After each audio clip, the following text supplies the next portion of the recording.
Okay, go ahead, Marvin. It's 8 p.m. Good evening, everybody, or good morning for those of you who are with us in the Philippines. Welcome to this call jointly hosted by B'nai Brith Canada and the Filipino Heritage Month Society. My name is Marvin Rotran. I'm the National Director for the League for Human Rights of B'nai Brith Canada, and I'll be your moderator tonight. We will tonight symbolically hand off the torch from May, Jewish Heritage Month, to June, Filipino Heritage Month. We will celebrate a friendship between Filipinos and Jews that dates back to the time of President Manuel Quezon, who worked to rescue Jews fleeing the Holocaust. We will fet the warm relationship between the Philippines and the State of Israel. Finally, we will examine the growing relationship between the Filipino community and Canada and elsewhere with the Jewish community. Our audience tonight is truly global, and we welcome those in the Philippines and elsewhere in Asia, and who are joining participants here in Canada, from every part of Canada, who are eagerly waiting to hear our speakers. We'll have some excellent speakers this evening, and we trust you'll find the evening both educational and entertaining. Before I pass it over to Al Abdon, my co-host, allow me to alert you to a message from the Knights of Rizal, Eastern Canada region. I would ask Luca to show the message on screen. This message has been received from Sir Dario L. Boco, who is with us this evening, KGCR Eastern Canada Regional Commander. Dear friends, mabuhay and shalom. The Knights of Rizal, Eastern Canada region salutes the Jewish and Filipino communities as tonight they together celebrate the close of Jewish Heritage Month and the launch of Filipino Heritage Month. We laud B'nai Brith Canada and the Filipino Heritage Month Society for their partnership that made this evening possible. We greet participants across Canada and in the Philippines who tonight reaffirm a friendship that dates back to the era of President Manuel L. Quezon. There truly is a historic friendship between our peoples, and we urge everyone to learn more of this history. For our Jewish friends, please note that the Filipinos cherish the long and enduring links between Jews and Filipinos. We invite you to join us through the month of June to enjoy our Heritage Month. Wherever you may be, join us June 12th for our Independence Day and June 19 to mark the birth anniversary of Dr. Jose P. Rizal, our national hero. Non omnis moriar. Most warmly, Sir Dario L. Boco, KGCR, LM, Regional Commander, Eastern Canada Region. Thank you, Dario Boco, for your message, and thank you for being with us tonight. For those who don't know, the Knights of Rizal are a service organization that is international. The Knights promote the ideals of Dr. Jose Rizal, the national hero of the Philippines. They stand for racial equality, peace and brotherhood, and cooperation among nations. The organization is fraternal and engages in good work. I'd like to pass on greetings from 3 Filipino senators who could not be with us tonight, but wanted everyone to know they wish us well, and that is Mark Villar, Jingoy Estrada, and Lauren Lagarde. We will later this evening screen a video from Senator Francis Tolentino. There are quite a few celebrities with us this evening. In between speeches, I will announce different attendees of this call. But before we go any farther, I will pass it over to my co-host, Mr. Al Abdon. The floor is yours, Al. As promoters of the Filipino Heritage Month, we are honored jointly to host this evening with our partner, B'nai Brith. Tonight, we launch the 5th Filipino Heritage Month in Canada after Parliament's vote in October 2018. Earlier that year, Parliament had voted Jewish Heritage Month, and thus this year is actually the 6th Jewish Heritage Month. I'm pleased to moderate this event with my longtime friend, Marvin Rotran. We greet our guests across Canada and in the Philippines. Together, we celebrate a strong friendship between people and work to strengthen those bonds for the future. Maligayang pagdating sa maraming Pilipino sa bawat bahagi ng Canada, gayon din sa mga kababayan sa Pilipinas na kasama natin ngayong gabi sa Zoom o YouTube. Dahil sa inspirasyon ni Dr. Jose Rizal at ang pakikiramay ng ating Pangulo, Manuel L. Quezon, binuksan ng Pilipinas ang mga pinto nito sa mga Hudyo na refugee na tumakas noong 1930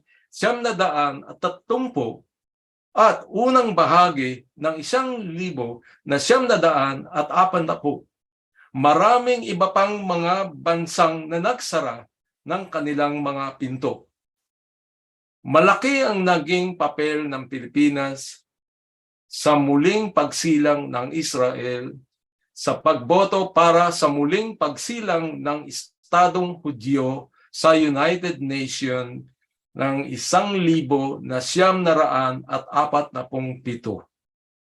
Hanggang ngayon, may mahusay na relasyon ang Pilipinas at Israel. Ngayong gabi ay ipagdiriwang natin ang Heritage Month. Hayaan natin, mas kilalanin natin ang isa't isa.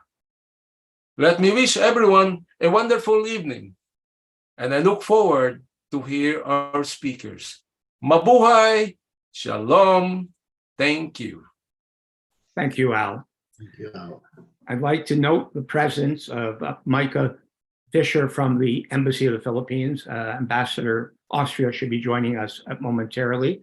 I'd also like to note the presence of Erwin Kotler, the Honorable Erwin Kotler, Canada's Special Envoy for Preserving Holocaust Remembrance and Combating Anti-Semitism, as well as Petronila Garcia, the former ambassador of the Philippines to Israel, then to Canada, then Consul General in New York, and who is going to be addressing us a little bit later today from the Philippines, as well as a number of elected officials who I will note in the next segment. I would like to go immediately to Panday Tinig, a well-known Filipino choral ensemble whose contribution to this evening is to have given us their time and their talent, and who will sing for us the national anthems of Israel, the Philippines, and Canada.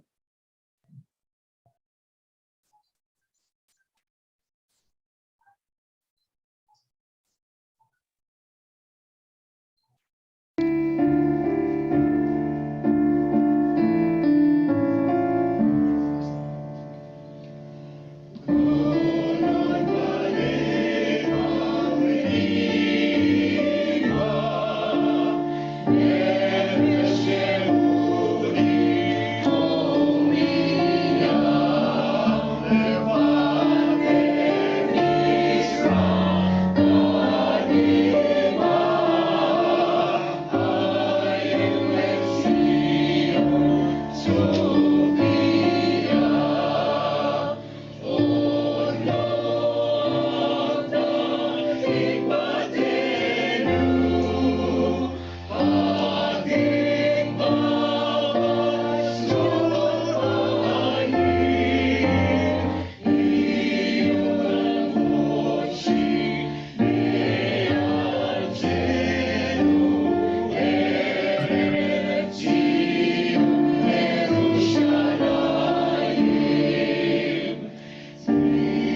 Isap ng matawat mo'y tagumpay na nagniling. Ang bituin at araw niya kailan pa may magdidilim. Lupa ng araw ng ating pagsinta. Buhay ay langit sa piling mo. Aming ligaya dapat may mangapit. Ang mamatay ng dahil sa'yo.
Thank you to Panday Tinig. They're a wonderful choral ensemble. If you ever have a chance to see them anywhere in Canada, please do. And they've also played in the United States.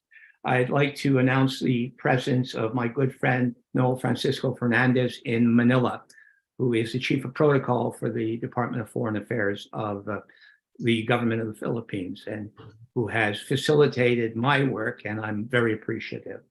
I'd also like to note President's MP Paul F. Chan, who will be speaking in a moment, as well as the presence of Mayor Sean Collier of the town of Ajax, a very good friend of B'nai Brith, as well as Dr. Ray Pagtakhan, the first Filipino elected to Parliament in Canada from Winnipeg North, who will be speaking later this evening. I also note the presence of elected officials, City Councilor Stephanie Valenzuela, Sonny Morose, and School Commissioner Ellie Israel. We'll now go to Canada's Foreign Minister, Melanie Joly. Minister Joly represents Ahuntsic-Cartierville, was first elected to Parliament in 2015, has held various cabinet posts, and in the current Parliament elected in October of 2021, was named as Canada's Foreign Minister. Unfortunately, she could not physically be present this evening. She is out of the country, but she is the first person who responded to all our outreach and the first one to return her video to B'nai Brith. I ask you to listen to the message of Minister Joly. Bonsoir à tous. Good evening, everyone. I would like to thank B'nai Brith Canada for organizing this important event and for bringing us together this evening to celebrate the special connection between Jewish and Filipino communities, their friendship, shared history, and heritage. I'll also begin by marking the end of Jewish Heritage Month and beginning of Filipino Heritage Month, an important time to bring both communities together and honor your shared history. Tonight is a reminder of the importance of diversity and inclusion. The historic friendship between Filipinos and Jews deserves to be celebrated. It's a friendship born out of a very dark time when Jews were fleeing the Holocaust in Europe. Many nations, to their everlasting shame, closed their doors to Jewish refugees. And Canada was one of those nations. In 2018, on behalf of Canada, Prime Minister Trudeau officially apologized to Jewish communities everywhere and vowed to never forget this tragedy, committing Canada to learn its lesson of compassion and to combat anti-Semitism wherever it exists. Where Canada failed, the Philippines was on the right side of history with their open-door immigration policy, saving 1,300 Jewish refugees. Today, that act of kindness is memorialized in both the Philippines and Israel, creating a lasting and special bond between the two countries. Here in Canada, we're the home to the world's third largest Jewish community and to about 1 million Filipinos. We know that by opening our doors to different communities, we only stand to benefit. From contributions to business, philanthropy, the trade relationships, Jewish and Filipino communities have and continue to make important contributions to Canada. These ties are at the heart of Canada's bilateral relationships, even strengthening our trilateral relationship. Today's event is a proof of that. Thank you to everyone who has worked to make this event possible. It's through gatherings like these that we strengthen our communities, friendships, and our resolve to continue to work together for the common good of all people. Merci à tous d'être présents ce soir. C'est un moment important, alors célébrons-le ensemble. Many thanks to our foreign minister for her message. We at B'nai Brith are thankful that she's always available to us. We have met with her a number of times recently, discussed issues of great concern to the Jewish community, and we've always had an open door. So I thank her for that. I used to be a politician, and political life can be unpredictable. Our next speaker was to be Canada's Minister of Housing, Diversity and Inclusion, the Honorable Ahmed Hussein. We had known it was going to be tight. He was at another meeting and was supposed to sign on to this call at about 5:10 after 8 and speak right away. Unfortunately, he's had an emergency and he will not be able to join, but he has seconded his parliamentary secretary, the Member of Parliament, Paul S. Chang. Paul represents Markham Unionville in the York region of Ontario. He is also, aside from being the parliamentary secretary to the minister, he's a member of the Standing Committee on Public Safety and National Security. And for those who don't know, Paul was a police officer in York region for 28 years before he was elected to Parliament in the, I believe, the last election. Paul, would you take the floor? Thank you so much, Marvin, for your kind introduction. And I'm happy to be here on behalf of Minister Hussein tonight. We are here to celebrate the historic friendship between the Filipinos and the Jewish community. We are very happy to see the growing partnership between the communities as it is fundamental to our society. This event could not have been celebrated at a better time because in the month of May, we celebrated Jewish Heritage Month, and this month is Filipino Heritage Month here in Canada. These Heritage Months are designated for us to recognize the many contributions the communities have made to the social, political, and economic fabrics of the country we know and love. But of course, the celebration should carry on beyond the month of May and June. The historic friendship between the Filipinos and the Jewish community dates back to President Manuel Quezon's open door policy, which allowed the entry of about 1,300 Jews fleeing the Holocaust when most other countries chose to shut their doors. President Manuel Quezon was determined to help make the Philippines a safe space for Jewish refugees. The government of Canada is committed to reinforcing efforts to advance Holocaust awareness, remembrance, and research, and to combat anti-Semitism at home and abroad. We will also continue to enhance the adoption and implementation of the IRA working definition of anti-Semitism. We know that anti-Semitism is not a problem for the Jewish community to solve alone. It is a challenge for all of us to take on collectively. Tonight, we also welcome Maria Andrelita from Austria, the new Filipino ambassador to Canada. I wish you success in your mission. I would also like to recognize Israeli Ambassador Ronan Hoffman, who is completing his mandate, and I wish you the best in your next endeavor. Thank you so much for inviting me tonight. I'm happy to participate. Thank you. You're on mute, Marvin. Thank you, MP Chang. I have not met you before. I hope we will have a working relationship going forward. I'll be pleased to introduce you to the B'nai Brith team. We count on our elected officials in our work to combat anti-Semitism and to create alliances with other ethnic, racial, and religious groups across Canada to build a type of country I think we can all be proud of. Thank you for stepping in short notice to replace the minister. Thank you, Marvin. May I say something, just one line? Yes. When I was in the police department, I worked 15 years in the Diversity and Hate Crime Office. So I'm well aware of hate crime, anti-Semitism in York region and in the greater GTA. So I hope to work with you. Thank you. Thank you. Paul gave a good lead into the new Philippine ambassador to Canada, Maria Andrelita Austria, because she is actually the next speaker.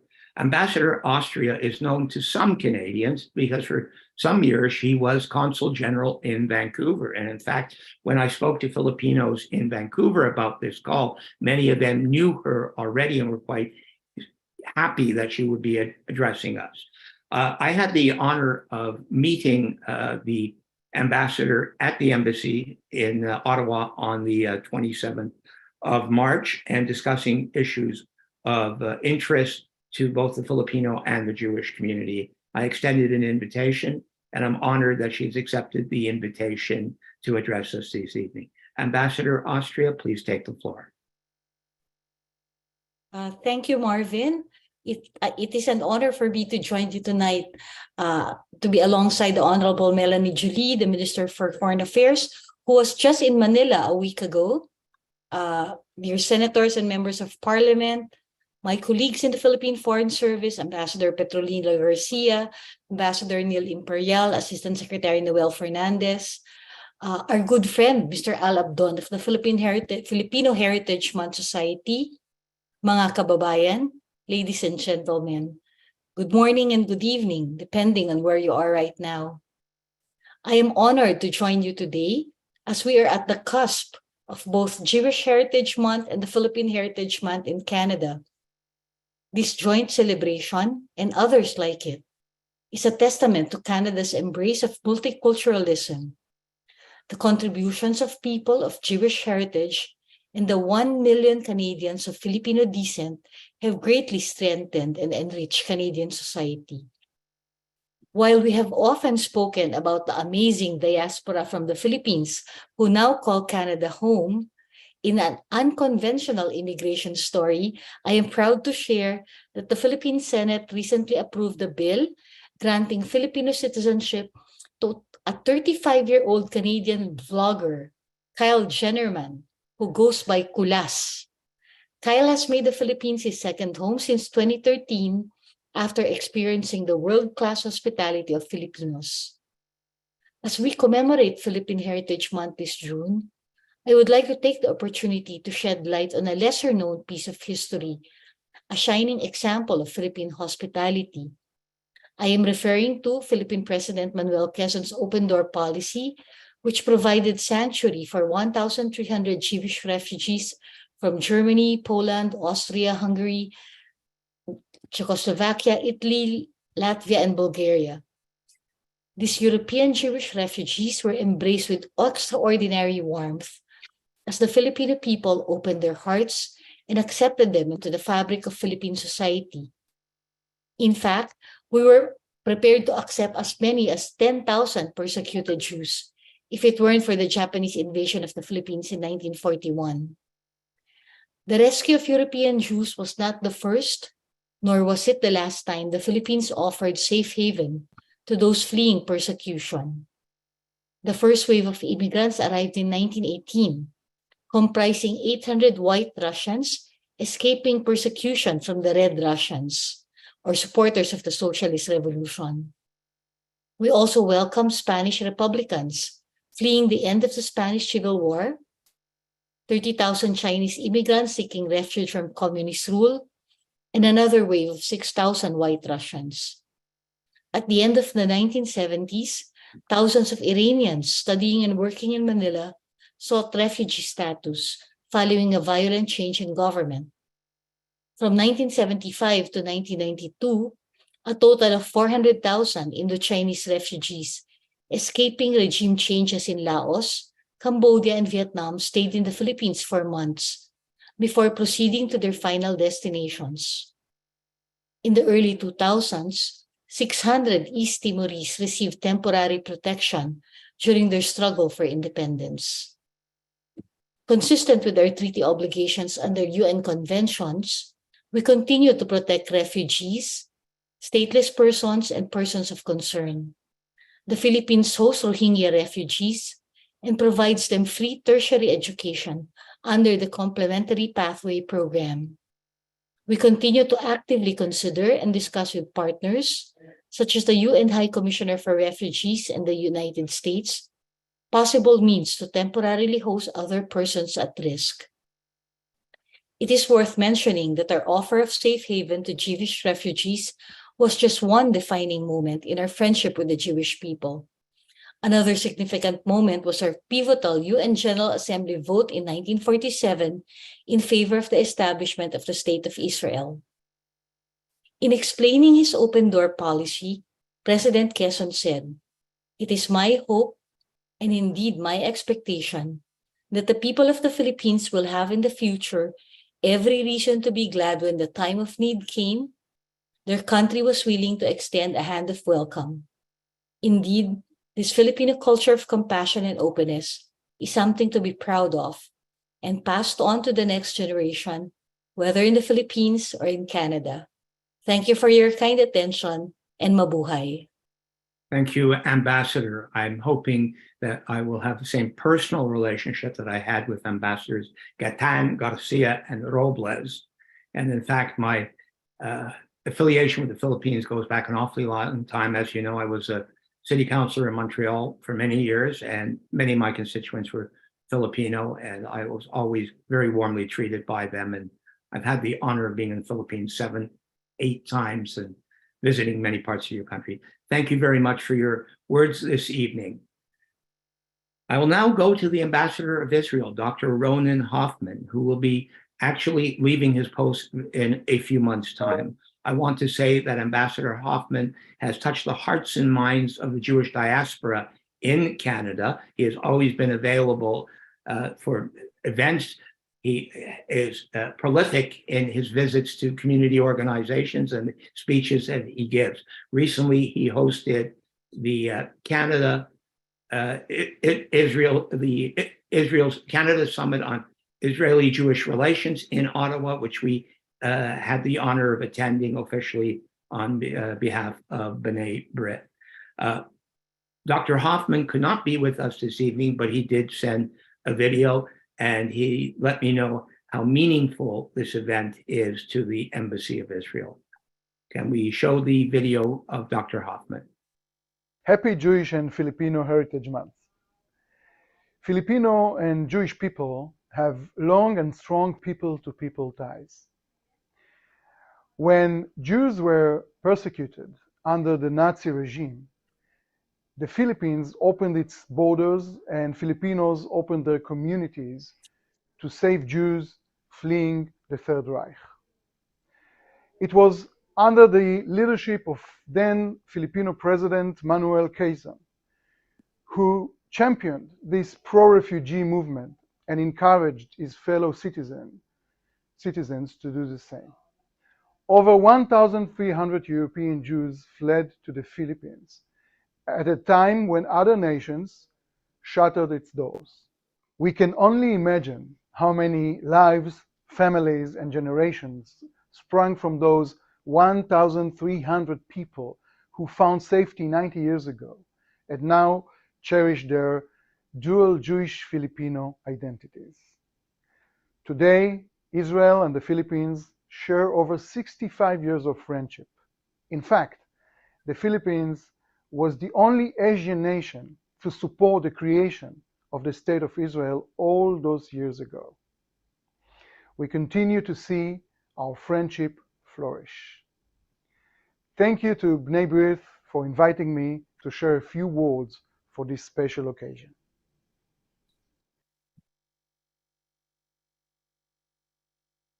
Many thanks to Ambassador Hoffman for his good work during the time that he represented the State of Israel in Canada and for his availability to B'nai Brith and the Jewish community at large.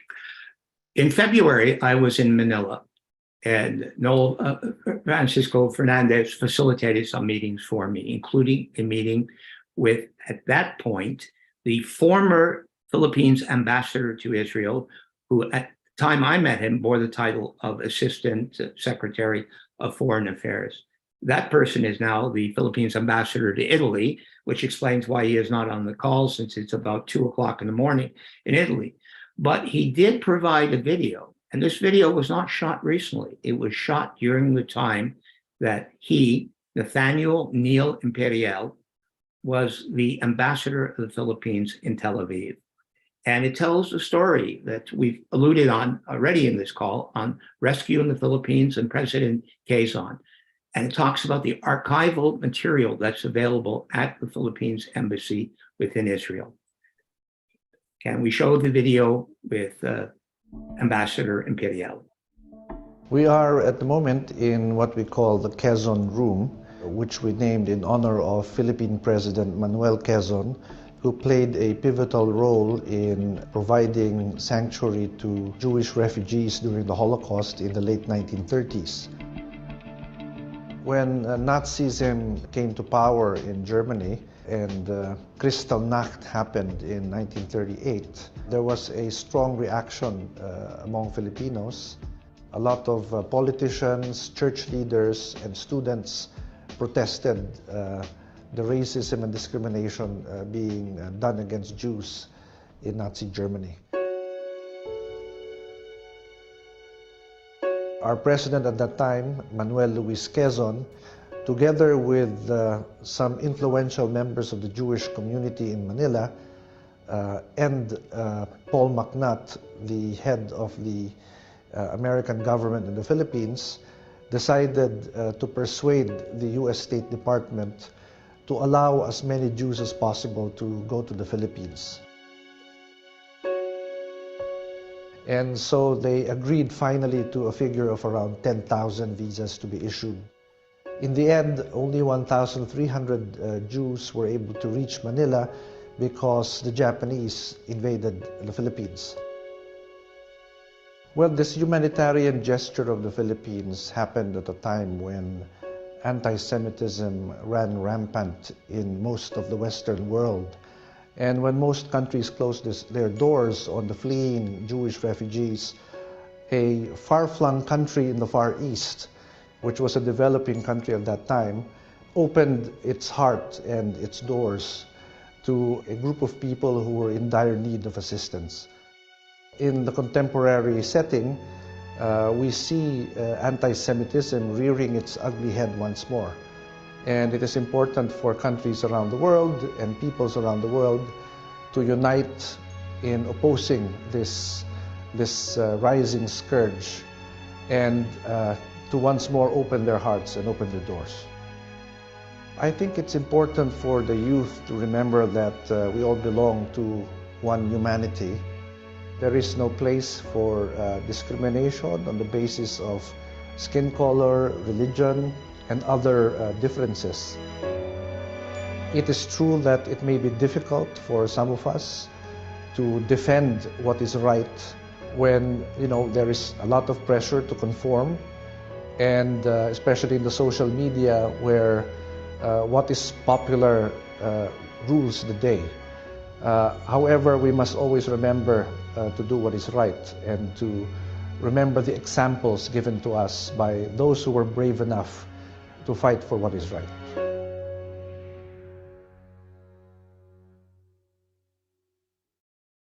Thank you to Ambassador Imperial, who I consider a new friend, and hope one day to be able to discuss again in person. I was very touched by the breadth of his knowledge and his sympathy, openness to the Jewish people, and his desire for a stronger relationship between the Philippines and the state of Israel.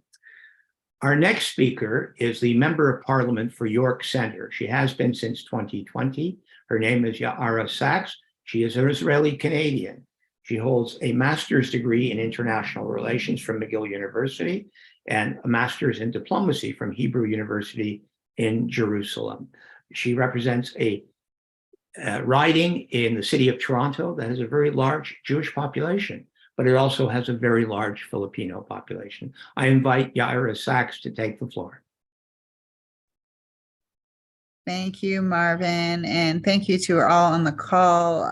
Thank you to all of my esteemed colleagues who are joining us.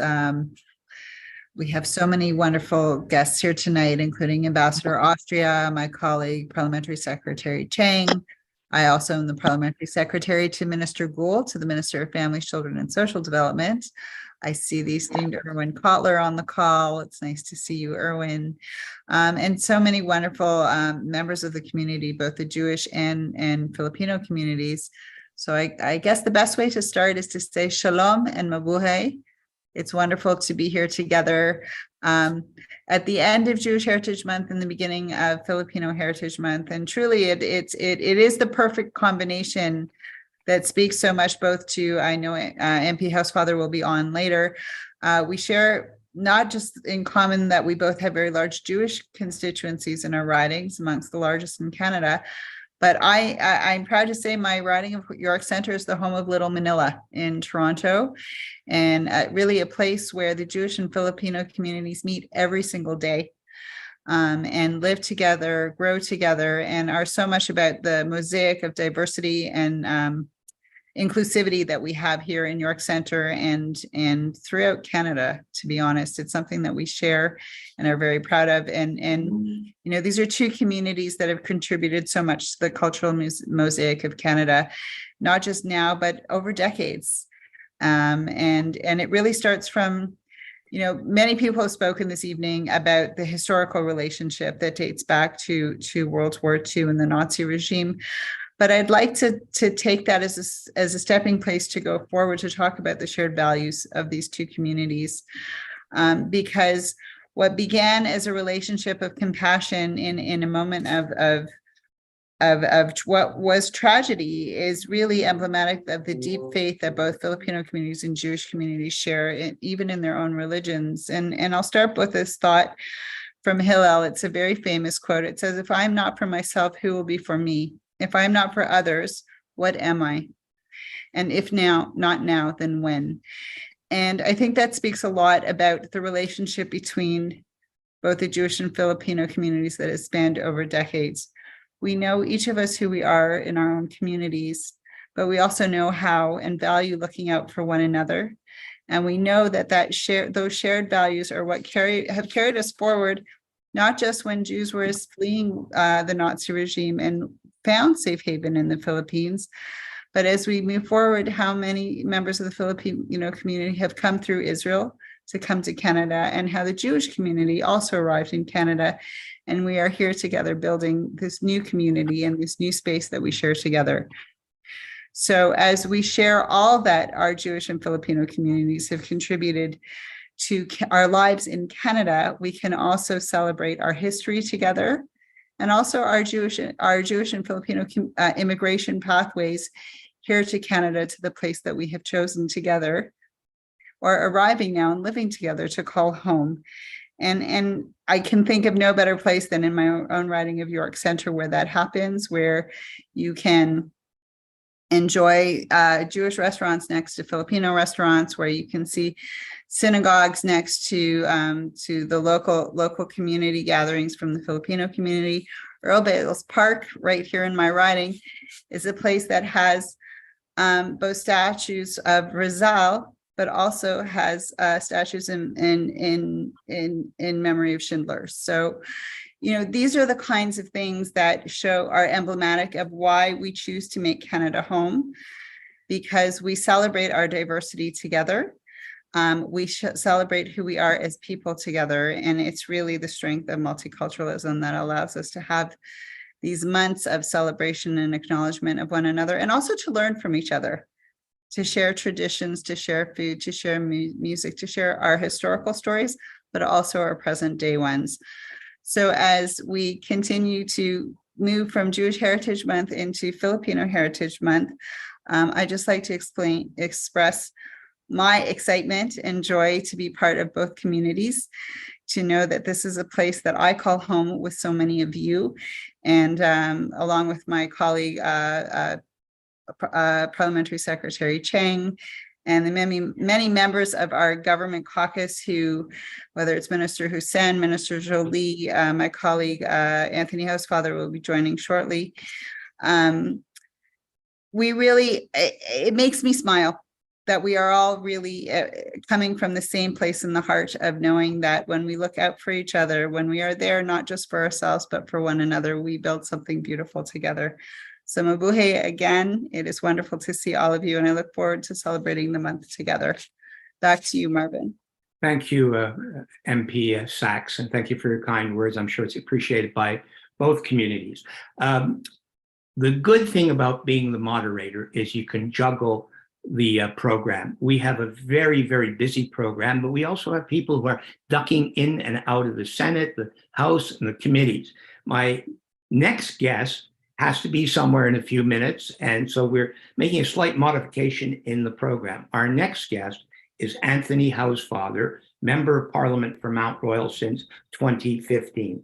Anthony is the chair of the Canada-Israel Interparliamentary Group. He served from 2019 to 2021 as Parliamentary Secretary to the Minister of Labor. Now he is the Parliamentary Secretary to the Minister of Public Services and Procurement. He was a former chair of Justice and Human Rights Committee. And for those of you who remember the days before he was a member of Parliament, he was the former mayor of the city of Côte Saint-Luc in the Montreal area, a municipality with a Jewish majority population. As well, and equally significant in my mind, Anthony was among the seconders of the motion to declare every June as Filipino Heritage Month, which was adopted by Parliament in October of 2018. Anthony, the floor is yours. Thank you so much, Marvin. And it was great to see all of my friends on this call, including Yara, who just spoke. And it is a pleasure to be here because I also had the pleasure of seconding Jewish Heritage Month.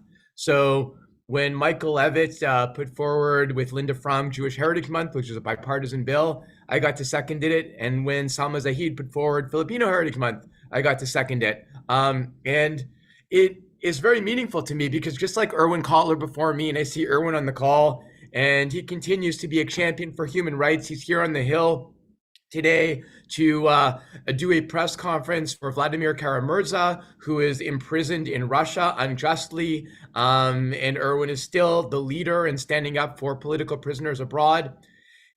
My district in Mount Royal, just like Yara's of York Center, is absolutely unique. It is minority upon minority, but two of the most important minorities in my district are the Jews and the Filipinos. And so while it was incredible to hear our new wonderful ambassador, Ambassador Austria, and my dear friend Ronan Hoffman, who is leaving Canada, talk about the relationship between Israel and the Philippines and talk about what happened in the Second World War and the Filipinos saving Jews in the Holocaust, I want to talk about what happens on the ground today. Because there's way more Jewish people just in my riding in Mount Royal who have been saved by Filipino caretakers and Filipino nurses and Filipino doctors than were saved in the Holocaust. Every day I see the way Jews and Filipinos interact in our own community. I have never seen two communities closer together in every way, supporting one another, taking care of one another, working together, being friends, becoming family. There are many mixed couples in my riding of Jews and Filipinos. And one of the beautiful things about the two communities is we share so many things. We may look a little bit different sometimes, but we have the shared view that family is incredibly important. We have the shared commitment to education. We have the shared desire that we want our kids to do better than we did. We have the shared desire that we want the world to be a better place. The Jewish, saying of repair the world exists in the Filipino culture as well, that we believe that we have an obligation to more than just ourselves, but to make the world a better place. And so every day when I go out to Jewish festivals, when I go out to Filipino festivals, I see so many similarities, and it is the two communities in which I feel the most at home. And so that to me is just emblematic of our shared values. It's emblematic of the reason why the commitment between Israel and the Philippines is strong, but also a reason why on the ground here in Canada, there are no two communities that I think are closer together. And it's also interesting when you look at neighborhoods in Canada, in the United States, when Filipinos migrate to North America, they tend to move into areas close to where Jews live. It is incredible how much, not only in one city, but across the board, the Jewish and Filipino communities live together. And again, I see it every day when I see little Jewish kids who are able to speak in Tagalog, where I see when you talk about Jollibees, Jews know about Jollibees just like Filipinos do. When you talk about bar mitzvahs, all the Filipinos know what a bar mitzvah and a bat mitzvah is. And we've shared with each other our own traditions and made things better. So whether I'm at Plinky's or whether I'm at Fresser's, I know I'm at home when I'm in a food store in Montreal or in a restaurant. And that to me is the beauty of Canada.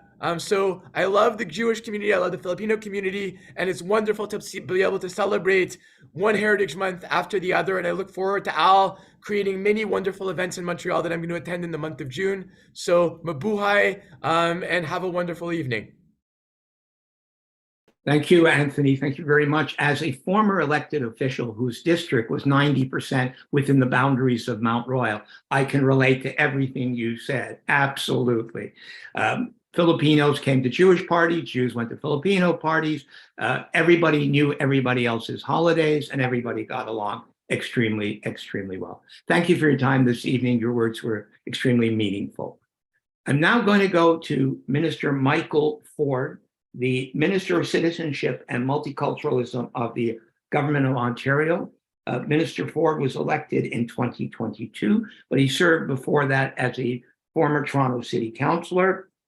He is the MPP for York South-Weston. I want to thank Mark Palayo in his office, who helped at the last moment to get a video because Minister Ford's schedule changed at the last moment. He was supposed to be here live this evening. And there was a lot of last minute back and forth, but we did get the video. And I would ask Luca to put the video on screen. Good evening, everyone. My name is Michael Ford, Ontario's Minister of Citizenship and Multiculturalism. I am humbled and honored to join a lineup of distinguished guests, ambassadors, members from both provincial and federal parliaments, and leaders from the Jewish and Filipino communities as we celebrate the enduring bond between your two communities and commemorate the act of humanitarianism at the center of this friendship. The open door policy of Philippine President Manuel Quezon helped save the lives of nearly 1,300 Jewish refugees fleeing the Holocaust. At a time when the world was plagued by hatred and discrimination, President Quezon chose a different path. And while much of the world turned away those fleeing danger in Europe, it was Quezon who showed compassion and acceptance. This act of compassion continues to inspire and serves as a guiding light and a reminder of the values we as Ontarians and Canadians strive to uphold. As a province, we are made stronger each and every day because of the diverse backgrounds, faith, and cultures that make up our communities. On the first day of Filipino Heritage Month, we celebrate ways Filipino Ontarians have and continue to build a stronger and more resilient community. Your commitment to family, hard work, and compassion mirrors the very same principles that President Quezon displayed when he welcomed those fleeing persecution with open arms. Likewise, Ontario's Jewish communities have been an integral part of our province's cultural and economic prosperity. Your resilience in the face of adversity and commitment to building a more inclusive Ontario continues to inspire and reminds us of our shared responsibility to stand up in the face of hate and to lend a compassionate hand to those in need. As a government, we will always celebrate Ontario's diversity and will continue building a province where the values of acceptance and inclusion are always top of mind. Lastly, I would like to thank B'nai Brith Canada and the Filipino Heritage Month Society for organizing this evening's celebration and for all that you do as advocates and champions for your communities. Thank you. Thank you, Minister Ford. We look forward to building our relationship with your ministry. It's key. Half the Jewish population in Canada lives in Ontario, and a very large Filipino population can be found in Ontario as well. Your ministry plays a very big role in addressing issues of both communities. We're going to now go to Stephen Lecce, the Minister of Education of Ontario. He's been minister since 2019. He's the MPP for King Vaughan, and he has been since 2018. He's a close friend to B'nai Brith, and he has spoken at our anti-racism, anti-hate events, where he's made a significant contribution. I would ask that his video be shown. It's wonderful to join my friends at B'nai Brith and, of course, Canada's Filipino community, as well as the ambassador. Your Excellency, it is an honor to join you all, and we are proud to celebrate these strong, enduring ties that bring us together. A shared commitment to freedom and to democracy, to human rights and the rule of law. And I, as a student of history, reflect on the few countries that really extended an open arm to the Jewish refugees fleeing state-sponsored persecution and death at the hands of the Nazi regime. And yes, the Philippines comes to mind through the open door policy that was announced and in place under President Quezon. It is amazing that during the Holocaust, we were able to see light in darkness as demonstrated by the kindness of the Philippine people. And it's not surprising. Your generosity of spirit, your commitment to the broader human purpose, I think motivates us all as a government and as Canadians. So we thank you to the Filipino community, not just for what you do in this country, but for opening up your arms and creating opportunity and literally saving lives in your homeland. And together we can fight against the rise of hate, the triumph of hate that's taking place in so many communities by combating it through education. I believe it is the single greatest weapon against division and hate, especially against our Jewish friends who disproportionately face anti-Semitism. And the visceral hate we're seeing targeting kids, families, new Canadians who are of proud Jewish faith is disturbing. The smallest faith community continues to be among the largest recipient of hateful acts, according to StatsCan and the Hate Crimes Index.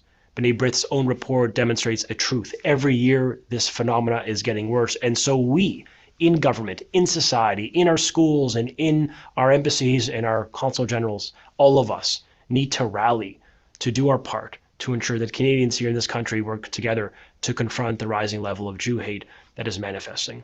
And I think the great way to do it is by making sure that kids learn their history so that we're not doomed to repeat it. And that means this coming September, I'm proud, in partnership with B'nai Brith and so many other partners, to be bringing forth a new, modern, mandatory Holocaust education curriculum for children in elementary and in high school. The first in this country, and I'm proud of it. And we frankly couldn't do it without you. So I welcome this amazing partnership and the wonderful collaboration between the Filipino community and the Jewish community. I thank both communities for always punching above your weight. You are amazing examples of what Canadians should be like: kind, generous, patriotic, law-abiding, hardworking, and committed to our future. So I wish you well. I regret I couldn't be there in person, but thank you for your leadership and thank you for your commitment to this country. It is I who thanks Minister Lecce. I find his words inspirational, and I thank him for always being available. No matter how busy he is, he always finds a way to send a message or be personally, physically present for an event. No group is ignored in his ministry. He wants to ensure that everyone's concerns are heard and that the Ministry of Education acts in a way that meets the needs of all of Ontario's citizens. We now go to another special portion of our evening where we're going to honor two individuals. We're going to start with one who probably doesn't need any introduction, and that's the Honorable Irwin Cotler, who has served in so many capacities as a member of Parliament, as Canada's Minister of Justice, as the founder of the Raoul Wallenberg Center for Human Rights, currently as Canada's Special Envoy for preserving Holocaust remembrance and combating anti-Semitism. I'm going to invite Michael Mostyn, the Chief Executive Officer of B'nai Brith Canada, to introduce Irwin. Good evening to all our participants in Canada. Good morning to attendees in the Philippines and all across Asia. My name is Michael Mostyn, and I am the Chief Executive Officer of B'nai Brith Canada. Thank you, Marvin, Rotrand, and our League for Human Rights for convening this very special evening.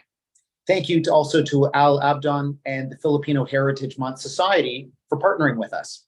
Tonight, B'nai Brith also honors a remarkable Canadian, the Honorable Irwin Cotler. As Canada's first special envoy for preserving Holocaust remembrance and combating anti-Semitism, Irwin has strengthened the global struggles against anti-Semitism. His work succeeded in having the Government of Canada issue robust pledges to implement the IRA definition on anti-Semitism through the whole of government. We believe Canada's leading role at the 2021 Malmo International Conference to Combat Anti-Semitism, in which our high-level delegation was led by Prime Minister Trudeau himself, is largely attributable to Irwin's diplomacy behind the scenes. Whoever succeeds Irwin as Special Envoy when his mandate expires will have very big shoes to fill. Long before his nomination as Special Envoy, Irwin was already a distinguished Canadian and acclaimed international voice for human rights. He was a professor at McGill University and head of its human rights program. His advocacy is associated with such important names as Nelson Mandela, Natan Sharansky, and Jacobo Timmerman.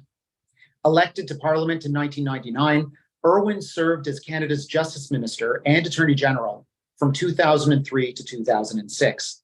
As Justice Minister, he launched Canada's national initiative against racism. In November 2010, working with the Interparliamentary Coalition for Combating Anti-Semitism, he helped launch the Ottawa Protocol, of which Canada became the first signatory.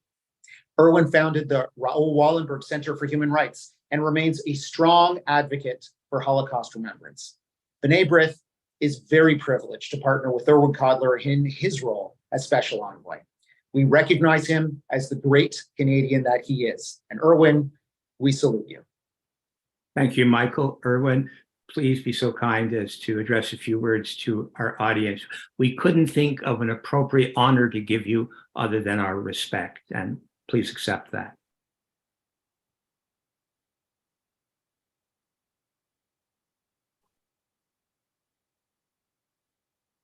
Irwin, you're on mute. There we go. Sorry.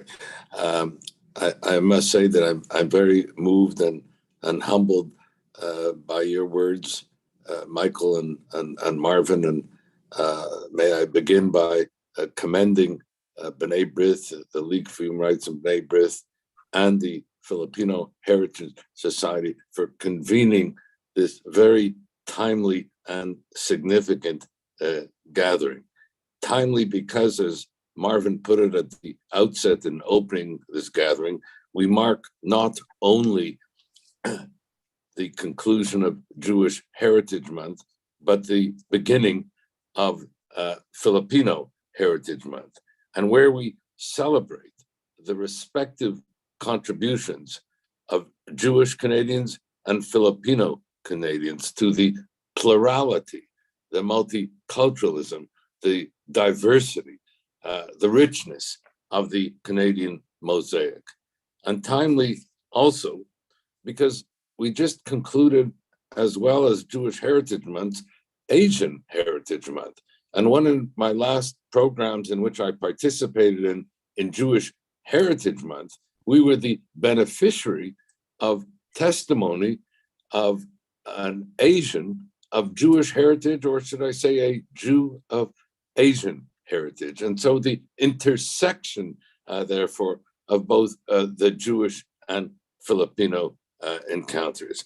And significantly also, this gathering, because we celebrate and affirm the friendship, the partnership between the Filipino community and the Jewish community, between Israel and the Philippines, and where we remember, and it has been mentioned before, but I say this now in my capacity as the special envoy, not only for combating anti-Semitism, but Holocaust remembrance, of the extraordinary rescue and sanctuary that Filipino President Quezon provided to over 1,300 Jews in 1940, at a time when, as has been mentioned, other countries were closing their doors. And as a result of the rescue of those 1,300 Jews, we have today 8,000 Jewish descendants who might otherwise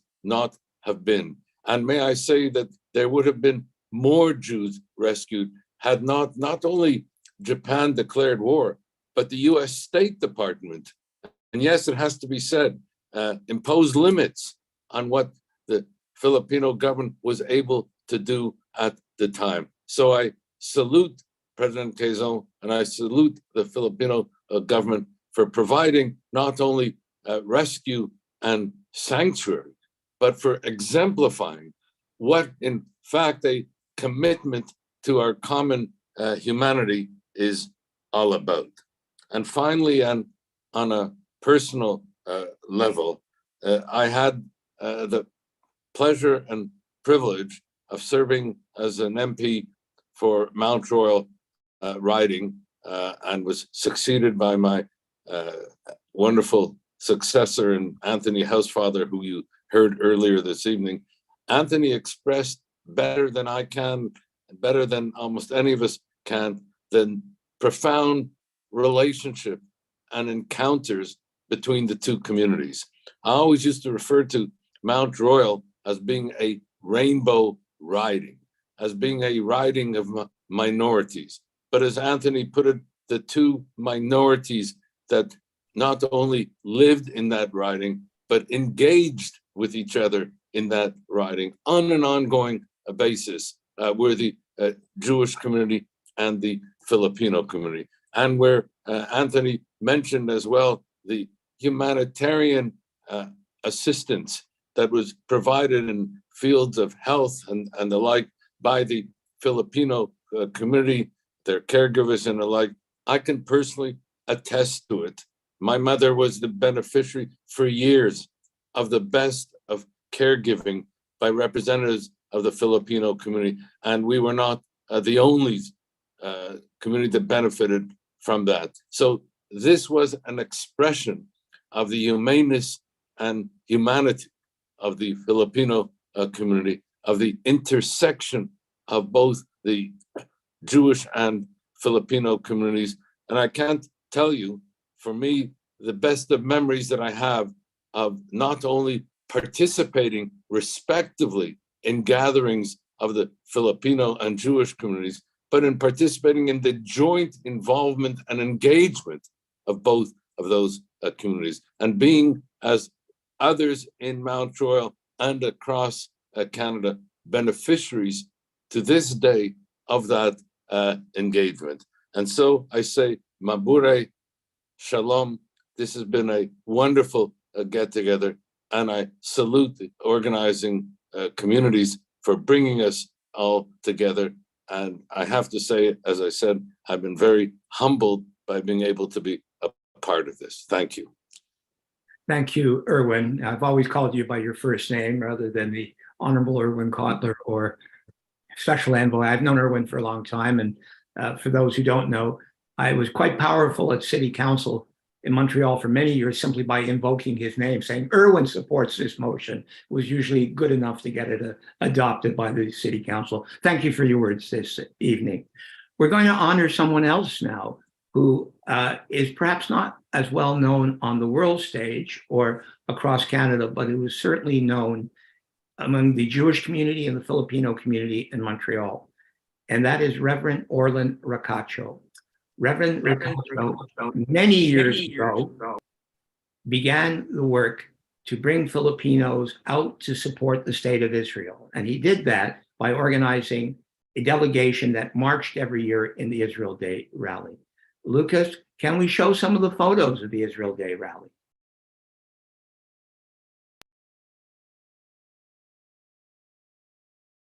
Any way we can blow that up a little bit bigger?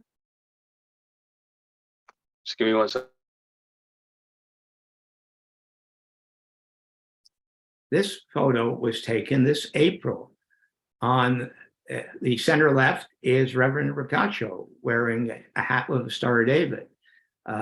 As well, there's myself and I believe Mr. Bert Abiera. I can't tell who's on my extreme left, but there was a delegation of over 40 people from Montreal's Filipino community carrying flags of Israel, the Philippines, and Canada. Can we show some more of those photos? Here's one of the marchers with the story of rescue in the Philippines. Many people came up not only to him, but others who carried similar signs and asked to learn more. And I'm convinced this is a story that everyone in the Jewish community will want to know, and it's our duty to get out that story. Another photo.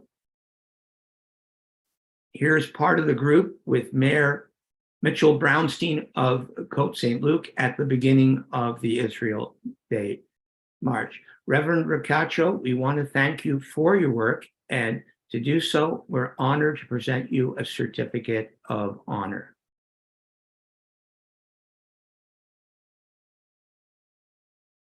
It reads, B'nai Brith Canada bestows a certificate of appreciation upon Reverend Orlin Racacho, founder of the Filipino Jewish Friendship Group, in recognition of your dedicated leadership as the head of the Filipino delegation at Montreal's annual Israel Day celebration, a testament to your steadfast commitment and enduring friendship with the Jewish community.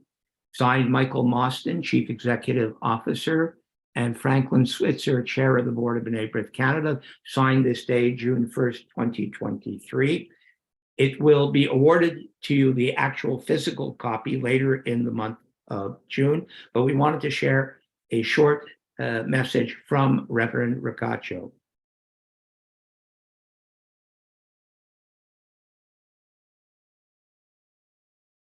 Shalom, mabuhay Jewish and Filipino. Shalom, mabuhay Jewish and Filipino Heritage Month 2023. Thank you, Mr. Rotra and B'nai Brith Canada, for the warm and gracious introduction. Indeed, this is a historic event to celebrate our joint Heritage Month, May and June 2023 annually. Warmest greetings, bonjour from Villa Montreal to all our resource persons and viewers. Shalom, mabuhay po tayong lahat. First, I thank the Lord for B'nai Brith Canada National Director Mr. Marvin Rotra for organizing this memorable occasion, as well as his initiative to recognize my work of love for my community and the chosen people of God, the Jewish people, and the nation of Israel. I would like also to acknowledge with sincere thanks to everyone who marched annually with me at the Israel Day Rally, especially, of course, to our bus captain, Bert Abiera, and then we have Nick and Minda Matsoni for the snacks, Valencia Divini Gracia for the lunch. Thank you, salamat, toda raba. The Philippine-Israel relations is a lasting friendship, as you can see printed on my hat. Friends forever. Exactly 65 years ago this year, on February 26, 1958, in the spirit of perpetual peace, firm and lasting friendship that evolved from the Philippines' rescue of Jews from the Holocaust under the able leadership, Philippine President Quezon, who implemented the open doors policy, when most countries, including Canada and the United States, closed their doors. Then, in 1947, United Nations Resolution 181 made history with the Philippines again, the only Asian country that voted for the return of the nation of Israel. This is biblical history fulfilled. Today, there are 14 major bilateral agreements between our two countries. Congratulations, Jewish and Filipino Heritage Month 2023. We hereby reaffirm our love, our commitment, our support to the annual Montreal Israel Day Rally with our theme, the tie that binds together Filipinos and Jews. Happy 75th birthday, Israel. See you next year at the rally or in Jerusalem. Shalom. Mabuhay. Thank you, Reverend Picacho, who is with us this evening. Your words are always inspirational. Before I go to our next speaker, Petronila Garcia, I'd like to recognize a few people who are with us this evening. Joe Ortona, the chair of the English Montreal School Board, Juene Barrington, the president of the Antigua and Barbuda Association, Cynthia Waite, president of Barbados House, Norman Simon, president of Canadians for Coexistence, and my colleague Hank Topaz, who is the Quebec Regional Director for B'nai Brith. I now go to Petronila Garcia, a personal friend, the former ambassador of the Philippines to Israel, then the ambassador of the Philippines to Canada, then the consul general in New York, who had a distinguished career in the Department of Foreign Affairs, who speaks Hebrew, whose family has a direct connection to Israel. Her son is married to an Israeli, and I believe her children, her grandchildren have a joint citizenship, have Israeli citizenship as well. I'm going to invite Petronila, who is I believe in Manila today, to address us.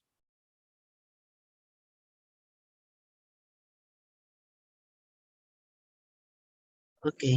Yeah, thanks. Sorry, I didn't know how to unmute myself. Thanks for inviting me, Marvin. I would like to take this opportunity to congratulate B'nai Brith for organizing this occasion, and also to the Filipino community organization. To Al Abdon, no? Sorry, you have so many hats. I don't know which one you're wearing today.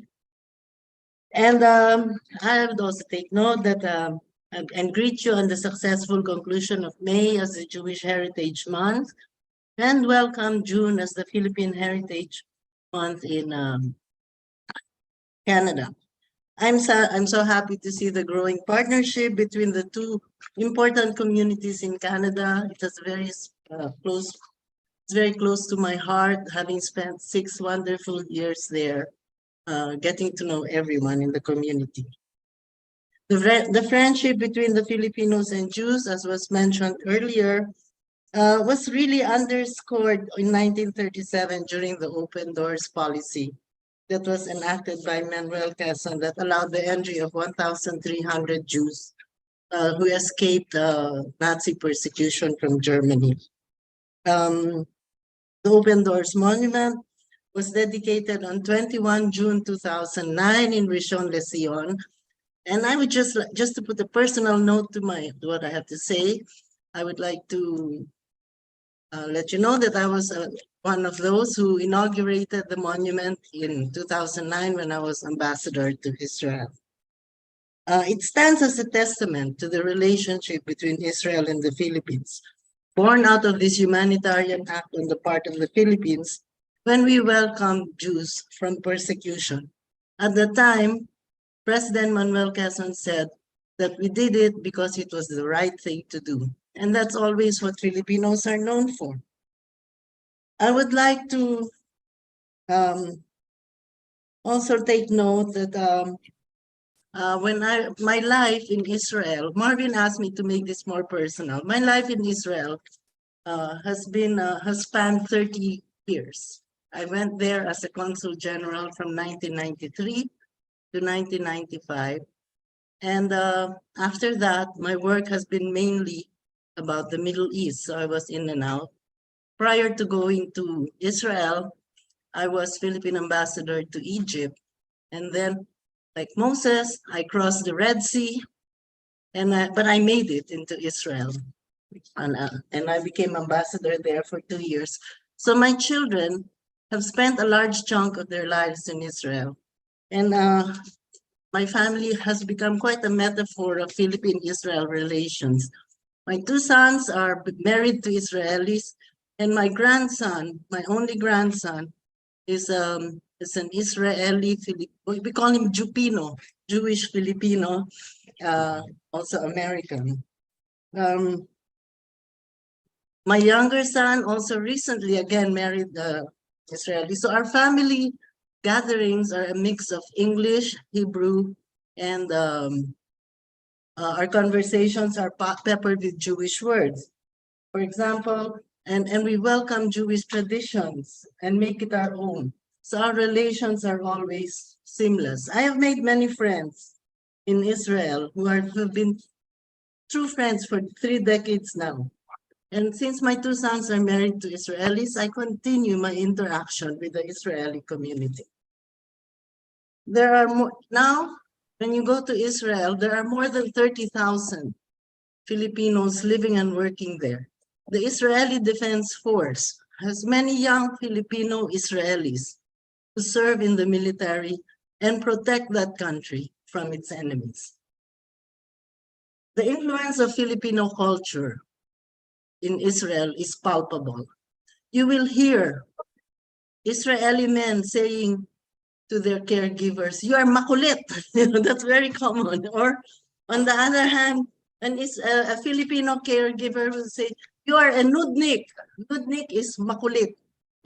So the Filipino language in Israel is very different from the Filipino that you hear in Canada.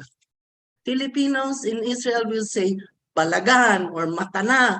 When they make tawad, they say matana. You want a gift, they want a gift. So it has been said that the Philippine language, because of our diaspora, is one of the fastest growing languages in the world because we incorporate a lot of words from other countries.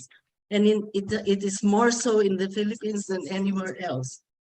Also, you'll be happy to know if you go for Shabbat in Israel, for Shabbat lunch, Sabbath on Saturday, you will probably be served lumpia, pansit, together with, of course, hummus and cholen. So our culture has seamlessly merged together because of our common Judeo-Christian traditions, which is primarily love of family, our love for peace, our quest for just having a good life for all. And that probably is what was encapsulated in the humanitarian act of President Quezon when he welcomed 1,300 Jews into the Philippines when nobody would. I would like to say also that I think it has been said, but I'd like to highlight that at that time we issued 10,000 visas, but for some reason or another, only 1,300 made it to the Philippines eventually. So just to close, I would like to thank you for giving me this opportunity to share with you my thoughts and experiences about Israel and the Philippines. It is my sincere hope that this will continue to grow because it deserves to be to reach the level of maturity that our relations with other countries have reached. But as far as people-to-people relations, it's very strong. And in closing, allow me to also wish my dear friend and esteemed colleague, Ambassador Mayan Austria, every success in her new position as ambassador. She truly deserves it, and I am sure that you will learn to love her as we in the Foreign Service enjoy working with her. Mabuhay and shalom, Shabbat shalom. Thank you ever so much, Petronilla, and thank you. You've had a couple of difficult days with a super typhoon in Guam, getting home to Manila, and thank you for being available early your morning for us. I'm going to continue the agenda, and I'm going to change the program because Senator Gold's finally gotten out of the speaking in the Senate, and he only has a few minutes. We're going to go to Senator Gold, and we're going to follow with MPP Robin Martin, who was promised this time slot so we can accommodate her schedule. Senator Gold is the government leader in the Senate. He's been a senator since 2016. He sits currently as an independent. He's former law professor, associate dean of Osgood Law School. And when I was at Wager High School last week to see a production of the Côte St. Luc Dramatic Association, I happened to see his name on a plaque for scholarship when he was a high school student. I was impressed with that. Senator Gold, would you please be so kind as to take the floor? Oh, well, Marvin, thank you very much. Hello, everybody. It's a real delight. Good evening to some and good morning to others. Thank you so much for inviting me to take part in this special event to celebrate the special friendship between the Jewish people and the Filipino people. The disadvantage of coming on later than planned is that everything I was going to say, I'm sure has already been said. So you'll permit me then to deviate from my remarks and just briefly say the following.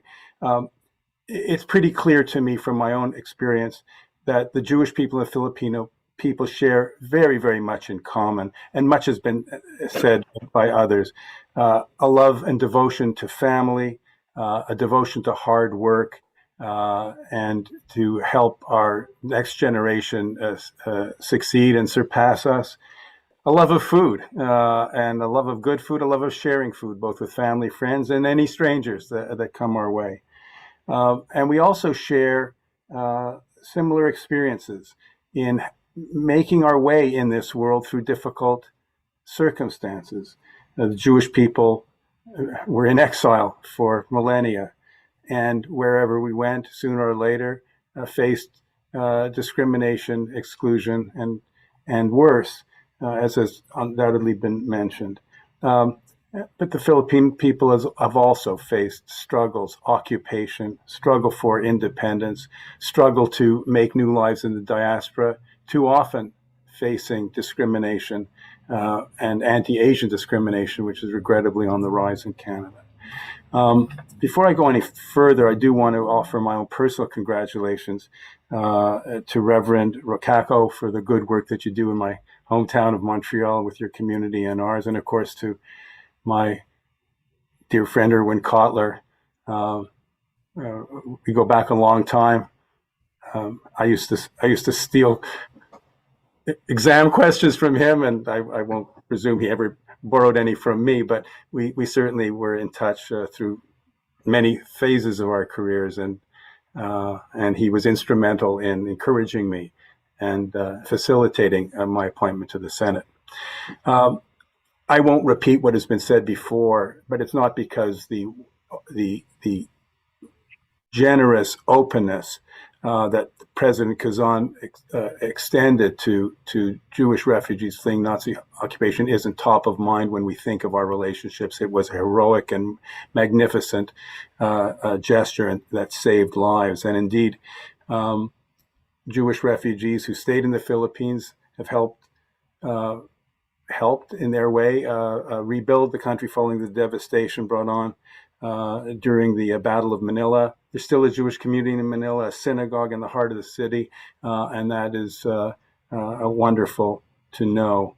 And of course, the Philippines' relationship with the State of Israel, from its early recognition to the many agreements and treaties of friendship signed, goes back over 60 years. And the ongoing work that the countries are doing together is also a source both of pride and of strength to all of us.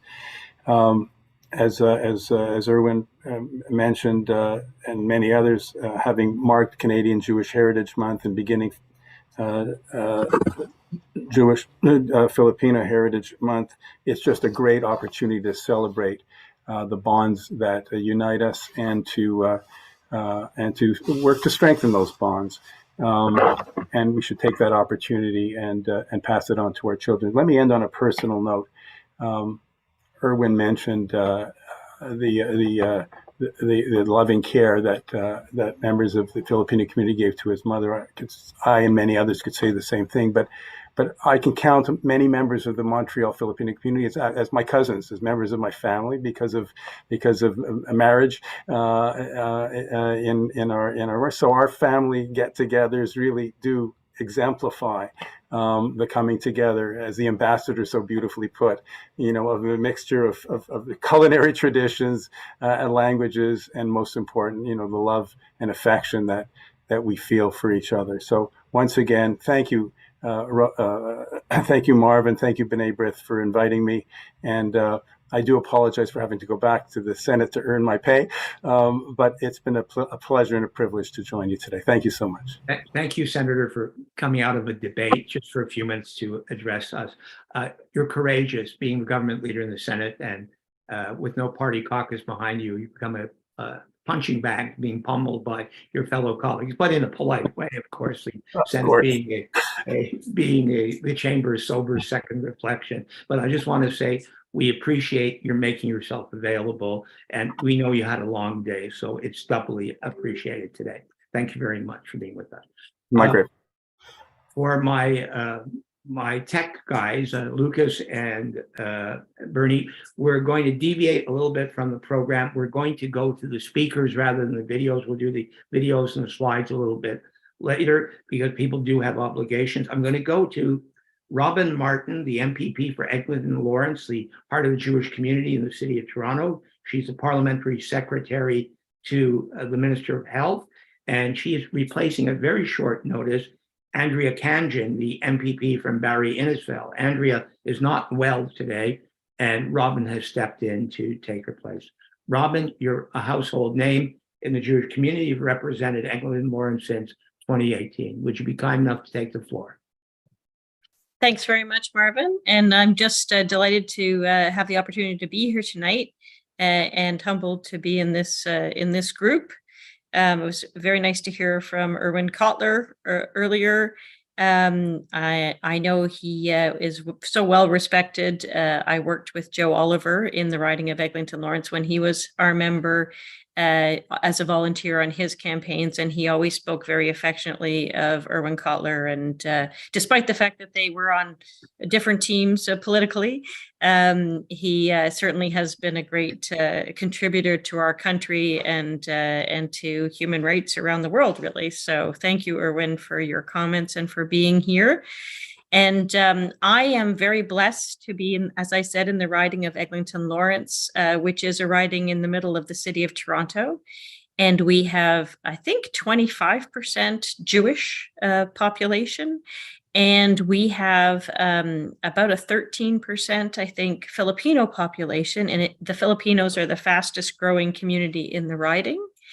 And I have to say tonight, while listening to you all, I have learned so much about the connections between the communities. I mean, I knew that both communities were very family-oriented and very hardworking and dedicated. But I didn't know about the history of the 1,300 Jews and fleeing the Holocaust that were given refuge in the Philippines. And I'm delighted to know that story because I've always felt like the communities had a lot to share with each other. And it really makes me feel good to know that the communities have that long history of things to share. So today is kind of important. We're at the intersection of the the end of the Jewish Heritage Month and the beginning of the Filipino Heritage Month. But Canada and Ontario is blessed to have both of these communities. And Eglinton Lawrence, my riding, is very blessed to have these as two of the largest communities in the riding. And I hope that within my riding here, we can have our Filipino and Jewish communities do more things together, because I think it's wonderful that Montreal has that tradition, which we could do more to develop here in Toronto. I had the pleasure of co-sponsoring the bill that got Ontario to be the first province in Canada to adopt the International Holocaust Remembrance Alliance definition of anti-Semitism. And I think we all know how important it is to make sure that we protect the rights of all communities, and all communities to be able to live freely here in our city, and in our province and in our country. And I'm just very honored to be here to share this time with you and to learn about the connections between these two communities. And I hope to spend a lot of time. One thing that hasn't been mentioned is that both communities are great lovers of dance. I've been to great dancing parties, danced the hora at many Jewish weddings, and every Filipino event I go to, I learn new dance steps. And that's very close to my heart, because I think dancing is an expression of joy, and there's a lot of joy in both of these communities. So thank you for including me. It's delightful to be here, and I'm going to continue to listen and learn from all of you. Thank you, Robin. I know you less well than other members of the legislature, but why don't we set up a call in the coming weeks, get to know each other a little bit better. Perhaps there are files we can work on together. What you said touched me, because it's exactly what I say every day in the work that I do. Thank you very much for making yourself available to replace Andrea on such short notice. All right, to give our speakers who are waiting an idea of what's going to happen, first of all, Senator Dalphon has texted me. He's stuck in the Senate. He's the deputy leader of the Progressive Senators Caucus. He isn't getting out like Senator Gold, so he wishes everyone well for the evening. We are going to go in order to Ramon Vicente, the president of the Filipino Family Services, followed by Dr. Ray Pactacan, the former member of Parliament, followed by Yvonne Clark, the MLA for Yukon for the Porter Creek Center, I believe, Stephanie Valenzuela, City Councilor, and Sonny Moreau, City Councilor, and then Ida Lucila from Edmonton will speak. At that point, I'll announce the next group of speakers. I'd ask speakers, respect your time limits so we can get this call completed in the next 45 minutes or so. Ramon Vicente, please take the floor. Thank you, Marvin, for having me. Shalom, mabuhay. Dear distinguished guests, good day, everyone. Filipino Family Service is delighted to be a part of this extraordinary call, celebrating both Jewish and Filipino Heritage Months. We welcome viewers across Canada and in the Philippines. Over the past year, we have become a close partner of B'nai Brith and have worked together to combat hate and to foster dialogue.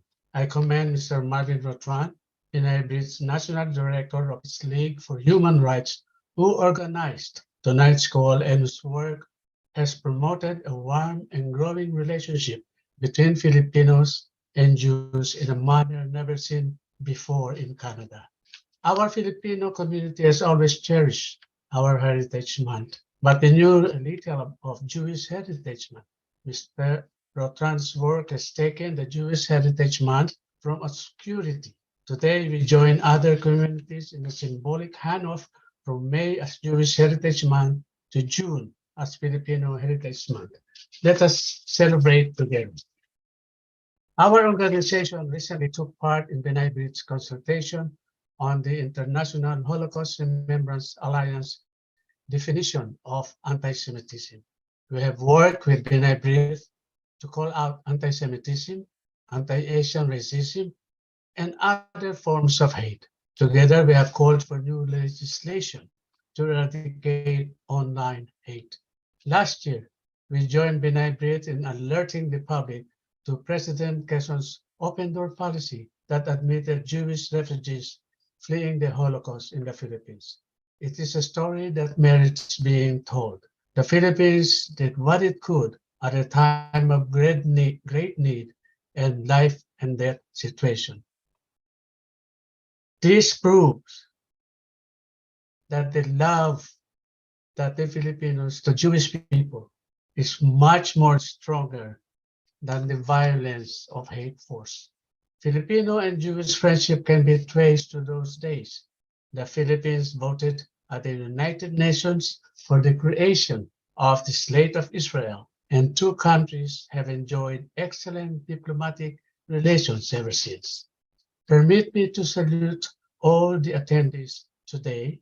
I note that there are Filipino groups from every part of Canada and in the Philippines on the call. I see many well-known names from the Jewish community on my screen as well.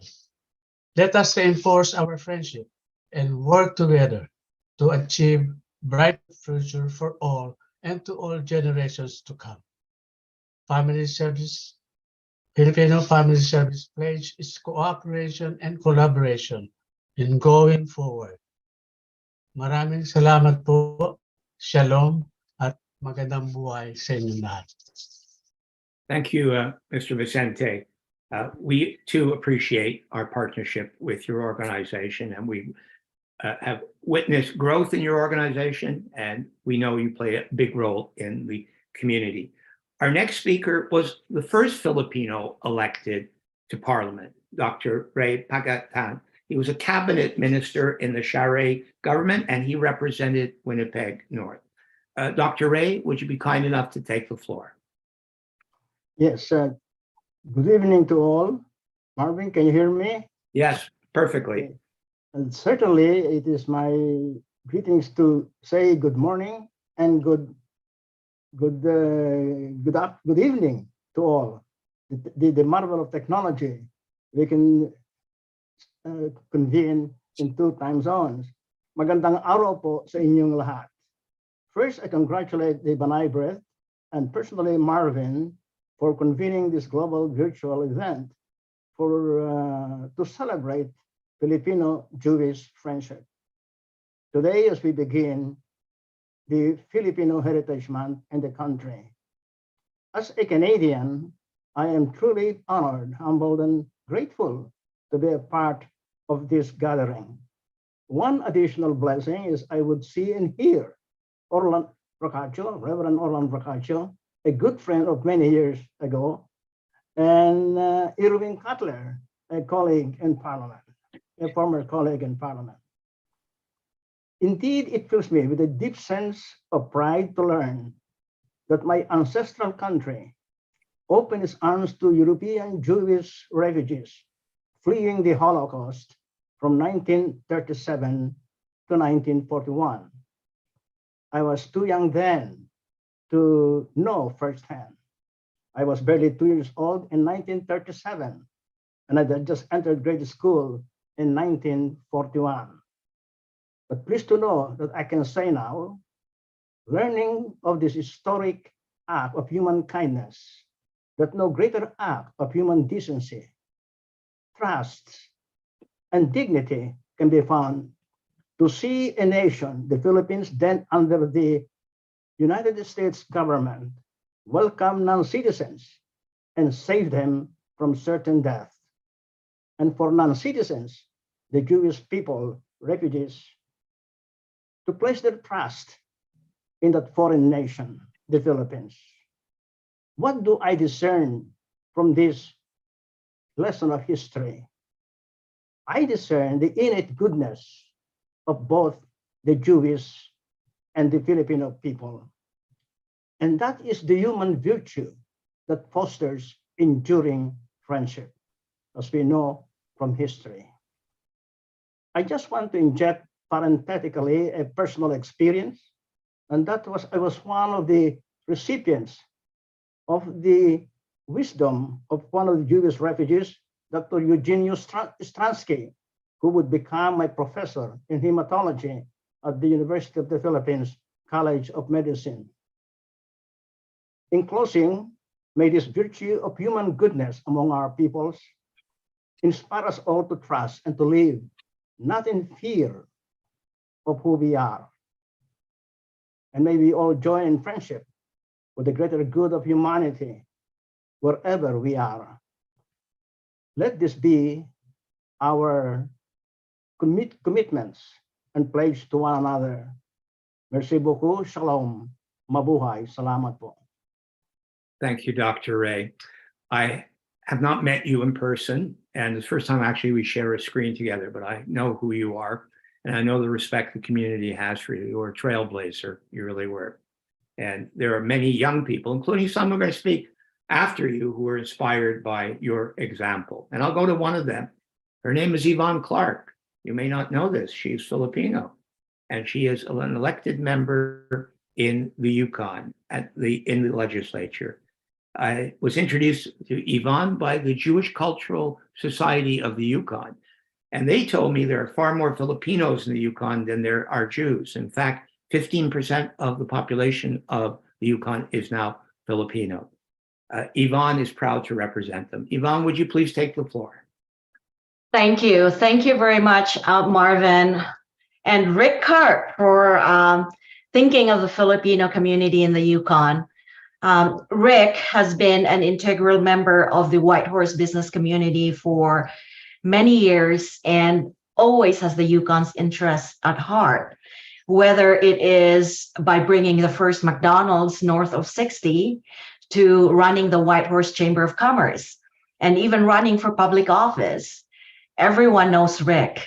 He has also been front and center promoting Jewish culture in the territory, which everyone knows has always been near and dear to his heart. So to be invited to speak here by Rick as well as Marvin, who represents the national Jewish community, is a great honor. My name is Yvonne Clark. I was born in Ormoc City, Leyte.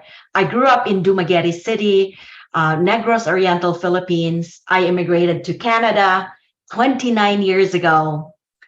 I was elected as a member of the Legislative Assembly in the 2021 territorial election to represent the growing riding of Porter Creek Center. I am multilingual mother of 3 adult children and dedicated member of the Yukon Filipino community. I have a wide-ranging professional background, which spans from public service to small business owner. I also love to give back to the community when I can and have had extensive volunteer roles. Of all my many roles in the community, I am perhaps best recognized for my leadership with the Canadian Filipino Society of the Yukon. I served many years as president, providing advice and guidance on integrating immigrants into mainstream Canadian culture. The Filipino community has been a vibrant part of the Yukon since 1990 from humble beginnings. I started with a few women who work in Singapore as domestic helpers. They help each other migrate to the Yukon and then help their respective families come to the Yukon. When the Yukon nominee program started in the Yukon, this exponentially grew the Filipino population. They help the local businesses with staffing issues. As the Yukon has grown over the past 20 years, so has the Filipino community. Today, the Filipino community represents a growing percentage of the Yukon's population. The place of birth of the majority of the Yukon's immigrants is the Philippines. Our main economy is mining, tourism, and government. While Filipinos are part of mining, tourism, and government, we also work in many support service industries, such as retail and hospitality.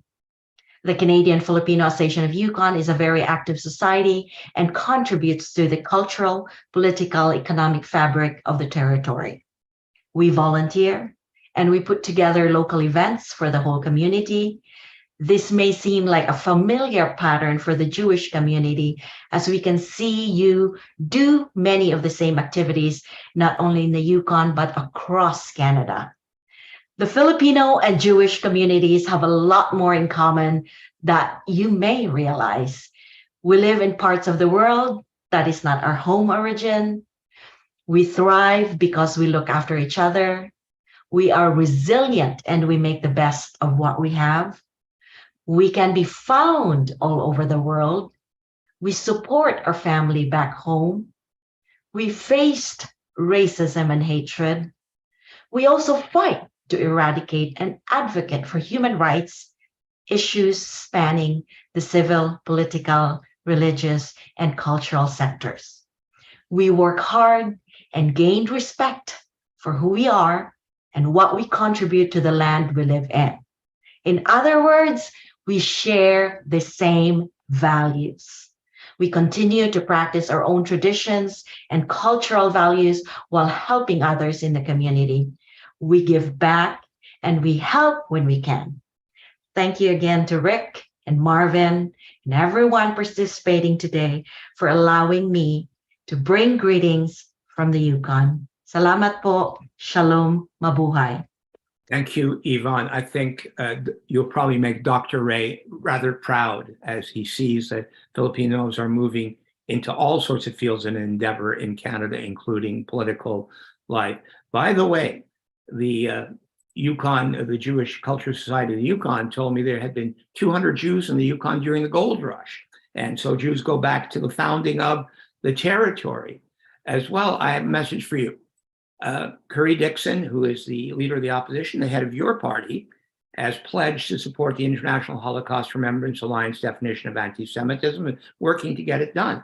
But however, I have good news. Tracy Ann McPhee, who is the Minister of Justice and Solicitor General of the Yukon, has written to me to say that she has tabled a motion, it bears number 644, to get the IRA definition adopted. That will make the Yukon, after 6 Canadian provinces, the 7th local jurisdiction to have adopted IRA. I'm looking for leadership in the legislature and everyone to work together to get this done. Thank you ever so much for being with us. We look forward to working with you in the future. And now I'll go to another person who is of Filipino origin and an elected official. Stephanie Valenzuela was elected in November 2021 as a representative for Darlington District in the Côte-de-Neige, Notre-Dame-de-Grâce Borough on Montreal City Council.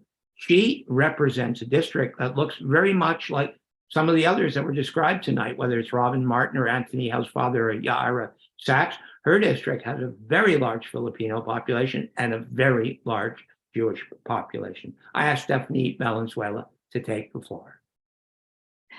Thank you so much, Marvin. Magandang umaga po, magandang gabi po sa inyong lahat. Good evening, bonsoir à tous et à toutes, distinguished guests and members of both communities.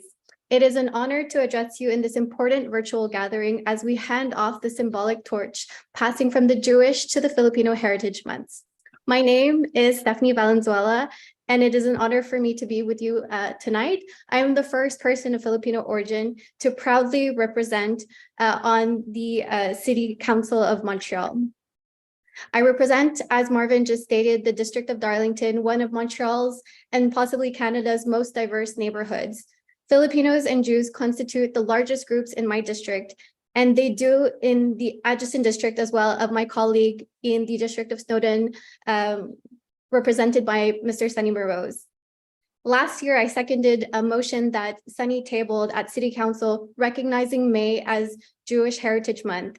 And this year, actually for this coming City Council and Borough Council, we will be tabling a motion as well, recognizing the 125th year of independence of the Philippines, as well as the 60 years of existence of our one of our community organizations here known as FAMAS. So we're very excited to be bringing these important topics to our local City Council. I look forward to really working with the Filipino Heritage Society, which is an organization that I had the privilege of working with 2 years ago prior to my election as their Director of Communications. And I as well look forward to the celebrations of Filipino independence organized by the Council of Canadian Filipino Associations and the Knights of Rizal to really celebrate this milestone. This is a festival that I always looked forward to when I was younger, and it's so amazing to see that it will be passed on to the next generations, and also that we're welcoming so many more of our neighbors and of our other community members to our festivals. In the 18 months since my election, I have worked closely with B'nai Brith, especially with Marvin, as he is such a great mentor and leader. It has been the leading organization promoting truly the dialogue between Jews and Asians in Canada. It has an effective league for human rights that speaks out against anti-Semitism and all forms of hatred. In April 2022, I was among those who worked with then Philippines Ambassador Rodolfo Robles to tell the story of how President Quezon's open door policy gave sanctuary to Jews fleeing the Holocaust. I'd truly like to thank B'nai Brith for screening the documentary Rescue in the Philippines and telling this important but too little known chapter of our shared history. Over the past year, the League for Human Rights has supported scholarship that sheds light and alerts the public of what is strong and enduring relationship between the Philippines and Israel. It is important that this relationship be better known. Recently, we learned that Newfoundland became the 6th province to adopt the International Holocaust Remembrance Alliance's definition of anti-Semitism. Quebec has yet to do so, although most of the members of the National Assembly are on the record in favor. I am aware that the Philippines has endorsed the definition and look forward to seeing it go further. B'nai Brith has urged the Philippines to become an actual member of the International Holocaust Remembrance Alliance, as is Canada and almost every democratic state. As a relatively new counselor, I believe fostering dialogue and cooperation between communities is a fundamental duty. I look forward to collaborating with the Jewish community as well as my own community to build a Canada free of hate and bigotry. Let us grow our heritage months together, and I look forward to seeing you all again next year. Thank you. Maraming salamat po. Thank you, Councillor Valenzuela. Very, very strong and encouraging words. And I endorse what you say. I certainly hope the Philippines will become a member of the IRA as an organization, as is Canada and so many other countries. It's important. And if you have any influence, let's get the Quebec National Assembly to do the same. I'll now go to your neighbor in the next district over, and my successor as city councillor for Snowden, a district that has, like Darlington, a very large Jewish and a very large Filipino population. I'm going to ask Sonny Moroz, city councillor for Snowden, to take the floor. Sonny? Sorry, thanks. 1 second, Marvin. I just lost the speech.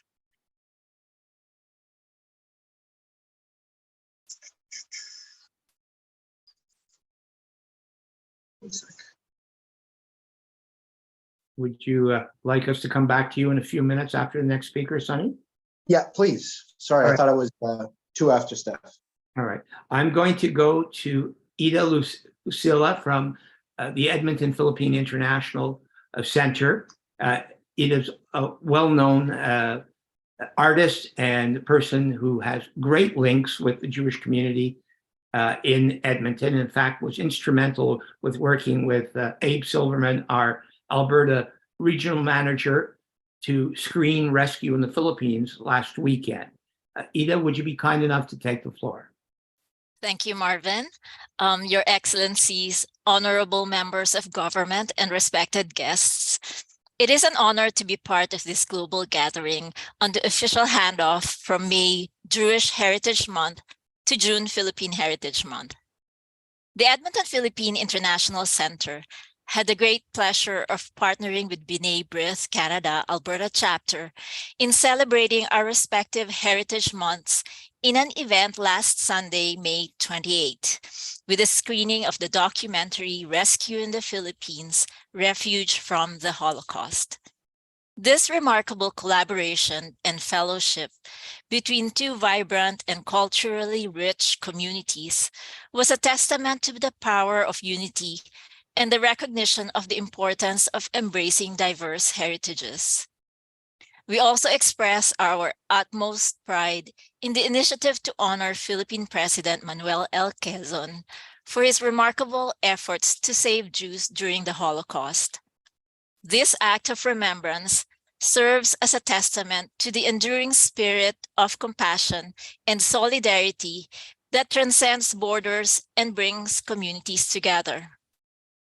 By recognizing and celebrating President Quezon's legacy, we are not only preserving an important historical chapter, but also emphasizing the shared values of compassion, tolerance, and inclusivity that bind the Jewish and Filipino communities. This act of commemoration not only pays tribute to President Quezon, but also highlights the unbreakable bond forged between the Jewish and Filipino people through an unwavering commitment to humanity. Furthermore, we are also inspiring future generations to embrace their responsibility to stand against injustice and extend a helping hand to those in need. As we reflect on President Quezon's actions and celebrate his legacy, may his example continue to inspire acts of kindness, understanding, and support within our community and beyond. May President Quezon's story serve as a powerful reminder of the extraordinary capacity of individuals to make a positive difference even in the darkest of times. Mabuhay and shalom. Thank you ever so much, Ida. I look forward to growing the relationship between B'nai Brith's League for Human Rights and EPIC. There's so much more that we can do together. We want to grow in Alberta. We have a strong manager in aid, but there are so many more issues that we can do, and we want to grow out of Edmonton as well to be more active in Calgary. We could use your help. Thank you very much. Councillor Moroz, are you ready to go? Yes, Marvin, thank you. Sorry, I was trying to set up Orlan Ricaccio's background. Hi, my name is Sonny Moroz, and I have the privilege of representing the District of Snowden at Montreal City Hall. It is one of the most multicultural and multiracial neighborhoods in Canada, and it is home to a large community of Jews and Filipinos. Everyone gets along, and in many ways, we represent a model of coexistence and friendship, just like Erwin Collar mentioned, a rainbow riding. My predecessor on council was the great Marvin Rotran, and my council colleague in Darlington District, adjacent to me, is Stephanie Valenzuela, and she's the first person of Filipino heritage ever elected to our city council and never elected in Quebec. I am Montreal's only Jewish city councilor. Together, Stephanie and I epitomize the friendship and cooperation between Jewish and Filipino communities in Quebec. Last year, I successfully moved a motion to have the city of Montreal recognize every May as Jewish Heritage Month, and Stephanie was my seconder. My district, like hers, is home to many synagogues, and our two districts alone represent nearly 20% of Quebec's Jewish population. An almost equal number of Filipinos can be found in our districts. The commercial zone of Victoria and Van Horn Avenues, what we call Uptown, divides Darlington and Snowden and are home to many Filipino and Jewish businesses. And we hope to create the first merchants association that'll have merchants from both communities there, as well as plenty of others. FAMAS, Quebec's major Filipino organization, is located on the divide between our two districts, and allow me to please honor them by acknowledging their 60th anniversary that comes up this year. It's 60 years of serving the community, and Stephanie and I, as she mentioned, are passing a motion both at the borough and city levels. Snowden hosts many Jewish institutions, including the Rabbinical College of Canada and Beth Rivka School, which is an all-girls school, which often scores higher than Brebeuf, top in Quebec in high school graduation scores. The borough of Côte-Neige-NDG will soon inaugurate Elie Wiesel Park in Snowden, and last year we named a new park for Sadie Bronfman. Snowden is also home to the Jewish Public Library and the Siegel Center.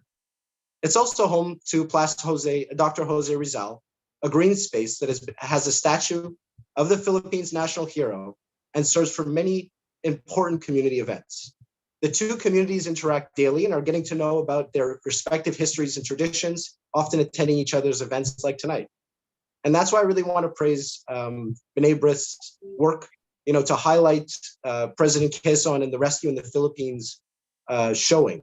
It's something that really drives home the point of how these two communities have been supportive of one another for many years, and it deserves further scholarship and for more people to see it. I really want to just conclude by thanking my predecessor, Marvin Rotran. You were a giant at City Hall during your long tenure of 39 years, and you're building bridges at B'nai Brith that are both solidifying partnerships between different communities and strengthening the ones you've spent decades creating. Mabuhay, shalom, and I look forward to gathering yet again next year for the second annual celebration of both Jewish and Filipino Heritage Months. Thank you. Thank you, Councilor Moroz, and thank you for the kind words. I do appreciate it. And clearly, yes, I hope we will have a second event next year. There's so much more that we can do. For our audience, I want to tell you we're about 20 minutes to the end of this call. Our next feature will be on Filipino Canadian Community House, which is located in North York, Ontario. President Murphy Yap Bataclan is on the call. First, we're going to show you a little video, and then we're going to have Murphy give brief greetings. So would Mr. Lucas play the Filipino Canadian Community House video that they made for us for Jewish Heritage Month?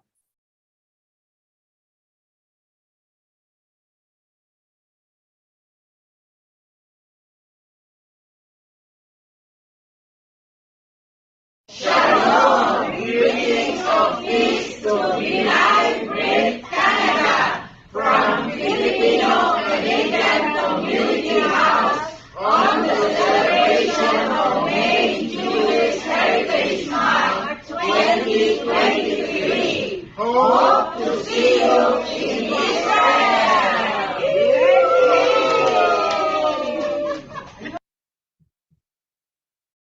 Thank you to the members of the Filipino Canadian Community House. Several of you are still online, as is Murphy. Murphy, would you introduce yourself to our audience? You and I email all the time, but I don't think we've actually ever seen each other on a screen.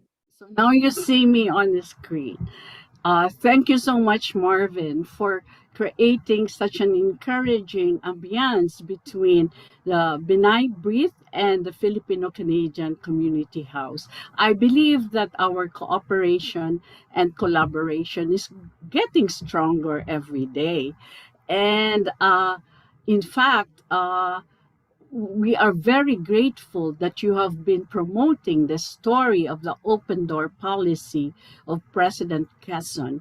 And maybe it would be great that they know that because of that, that initial open door policy, the Philippines has been open to the plight of refugees. And I must say that the United Nations High Commissioner for Refugees have always hired many social workers, community relations activists, psychosocial interventionists, and I have the chance to work with the UN High Commissioner for Refugees in 3 major projects. I did work for the Vietnamese, the Cambodians, and the Lao refugees. And I also, in my last project with the UNHCR, I worked with the East Timorese refugees right there in the middle of the armed conflict. And I'm not the only Filipino there. There's a huge contingency of Filipinos who work for the plight of the refugees. And I think we're bringing it here in Canada as well, because we try to integrate with the refugees around the community. And so it is really a privilege, and I am humbled by the fact that we have been part of your advocacy, and that we continue to promote the friendship between the Jewish and the Filipino people.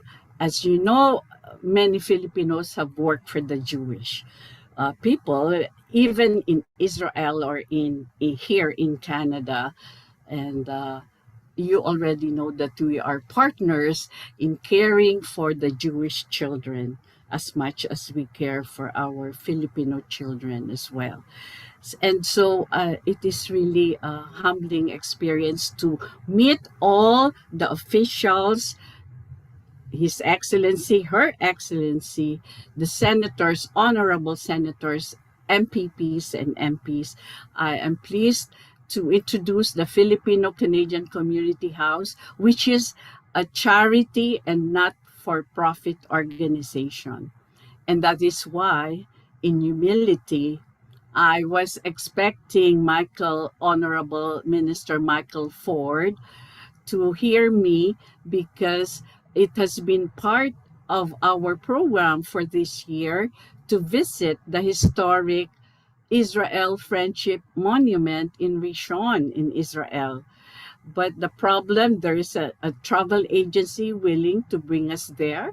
But the problem is that we cannot afford the cost. And so I was going to propose to Minister Michael Ford, and I hope MPP Robin Martin's still here, so she could reach out to the minister. Maybe we could secure just a little grant to subsidize the plan of going to Israel this July. It's going to be July because the travel agency accepted our proposal, and he is willing to bring us to that friendship monument if we bring a good number of pilgrims and tourists alongside with a trip to Jerusalem, Nazareth, and Bethlehem, of course, in Palestine, and Galilee, and all the where the Christian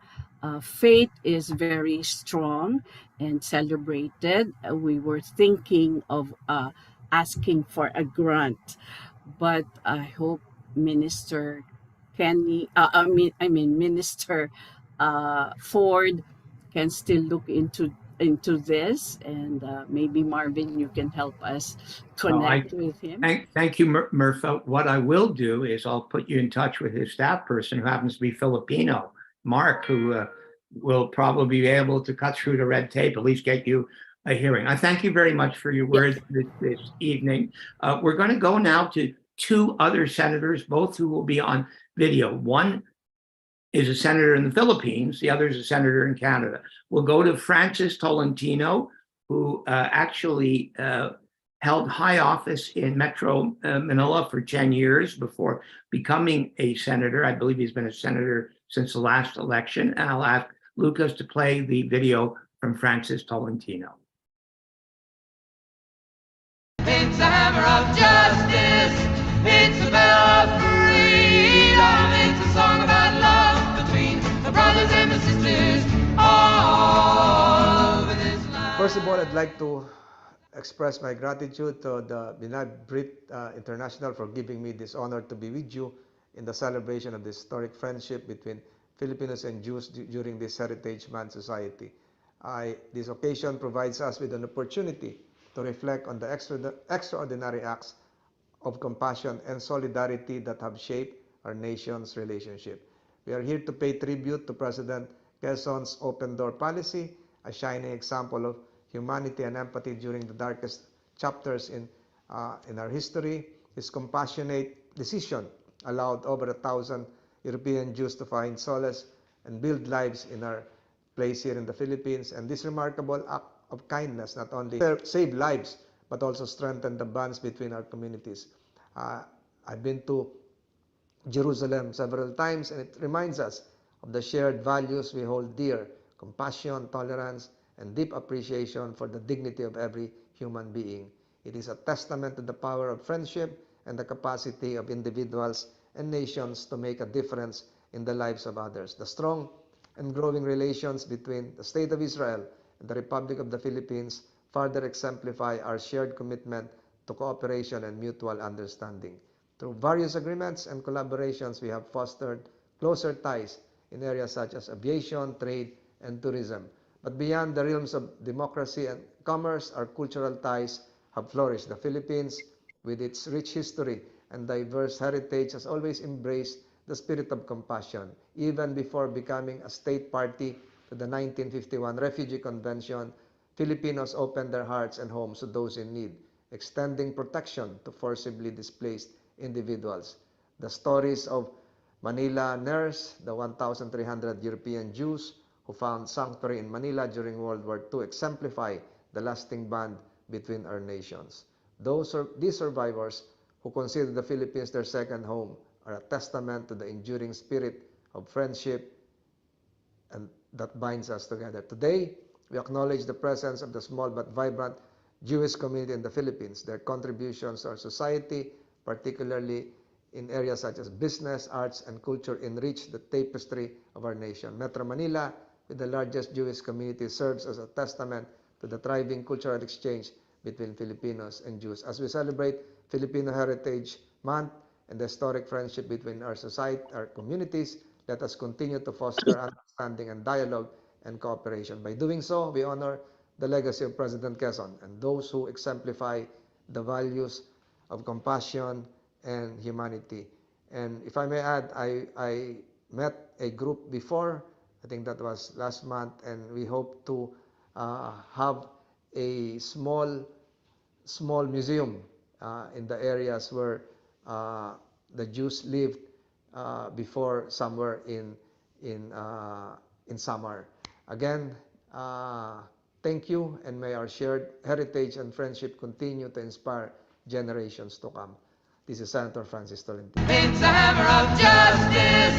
It's a bell of freedom. Thank you to Senator Tolentino for that message. We have now Senator Leo Housakis from Canada. To conclude the program, there will be Senator Housakis, a brief message from Ontario Solicitor General Kersner, a short speech by Minda Mazzoni, and a very short presentation by Marvin Rotran, concluding with 3 minutes from the film Rescue in the Philippines. Can we have Senator Housakis? Good evening. My name is Leo Housakis. I'm a senator in Canada and a very good friend of one of tonight's organizers, Mr. Marvin Rotran, the National Director of B'nai Brith's League for Human Rights. While I do apologize for not being able to join you in person this evening, I'm truly honored to take part in this historic call, which aims to foster the historic friendship of Filipinos and Jews. I note the presence of various political figures from the Government of Canada and from the Government of Ontario on this call. I'm also pleased to share the agenda for tonight with Philippines Ambassador to Canada, Maria Adrilita Austria, and I welcome her to Ottawa. I sincerely hope she will have a great, fruitful mandate during her time here. Also addressing us this evening will be former Philippines Ambassador to Canada. Ambassador Garcia speaks to us from the Philippines. Some of you may recall that she is also a former Philippines Ambassador to Israel, who speaks Hebrew, and her son is married to an Israeli.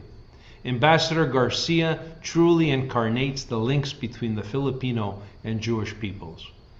This June is the 5th annual Filipino Heritage Month in Canada. Allow me to laud another organizer of tonight's call, Mr. Al Abden, chairperson of the Filipino Heritage Month Society.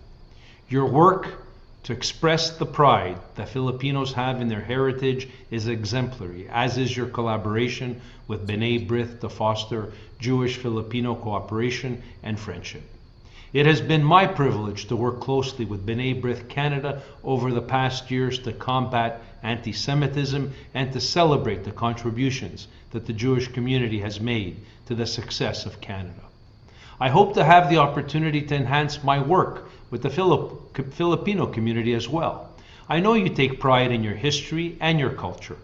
Permit me to congratulate you on the Philippines' upcoming 125th anniversary of its Declaration of Independence, which will be marked on June the 12th. As Jewish Heritage Month draws to a close, I want to extend my warmest wishes to all of my friends in the Jewish community, both here in Canada and around the world. And isn't it fitting that the baton is being handed over to the Filipino community tonight as you celebrate Filipino Heritage Month? What a fitting symbol of the special relationship between the Philippines and the State of Israel. This dates back to the 1930s, when Jewish refugees escaped Nazi persecution and found sanctuary in the Philippines, and at a time when they were being turned away by many other countries, sadly, including Canada. President Quezon had his own critics of his open door policy, but he forged ahead, issuing a proclamation calling on all Filipinos to welcome these refugees and instructing the government to assist them. This later became the basis of President Quezon's issuance of the Commonwealth Act of 613, later the Filipino Migration Act of 1940. President Quezon's legacy was evident last year when the Philippines embraced the definition of anti-Semitism as outlined by the International Holocaust Remembrance Alliance. It demonstrated once again the resilience of the relationship between the Filipino people and the Jewish people. It is one to be applauded. It does not come as a surprise that there is a statue of President Quezon in Rishon LeZion, Israel, honoring his humanity and leadership and promoting the friendship of the Philippines and Israel. In closing, I want to thank the organizers for inviting my participation, and I want to extend my warmest wishes for a fruitful discussion this evening, but also for a successful Filipino Heritage Month. Shalom, mabuhay. Thank you. Thank you very much, Senator Husakos. You encapsulated the feelings of many of the speakers tonight as we move from one Heritage Month to another, of two peoples who increasingly find they have much in common and histories in common. We're now going to go to a message that was sent to us by Ontario Solicitor General Michael Kersner, and I want to thank Ashley Abrahams in his office for having facilitated this video.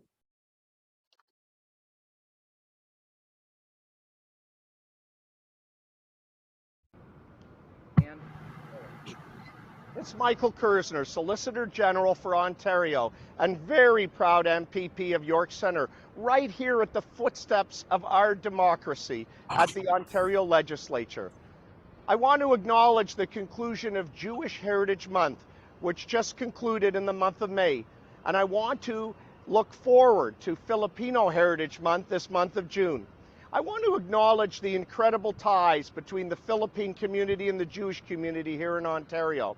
And I want to acknowledge the special role that the Republic of the Philippines played in the Second World War to welcome and give refuge to so many people fleeing the Holocaust. I want to welcome the Philippine new ambassador to Canada and thank the Israeli ambassador who's completed his tour of duty. I want to acknowledge that the riding of York Centre has one of the largest diaspora communities from the Philippine community that calls York Centre home. And I want to acknowledge their culture, their friendship, their tremendous warmth that they radiate throughout our riding of York Centre and all of Ontario. I want to say that we are a province of tolerance. We are a province that it doesn't matter where you came from or how you got here. The relationship between the Jewish community and the Filipino community is a model. It is an exemplar.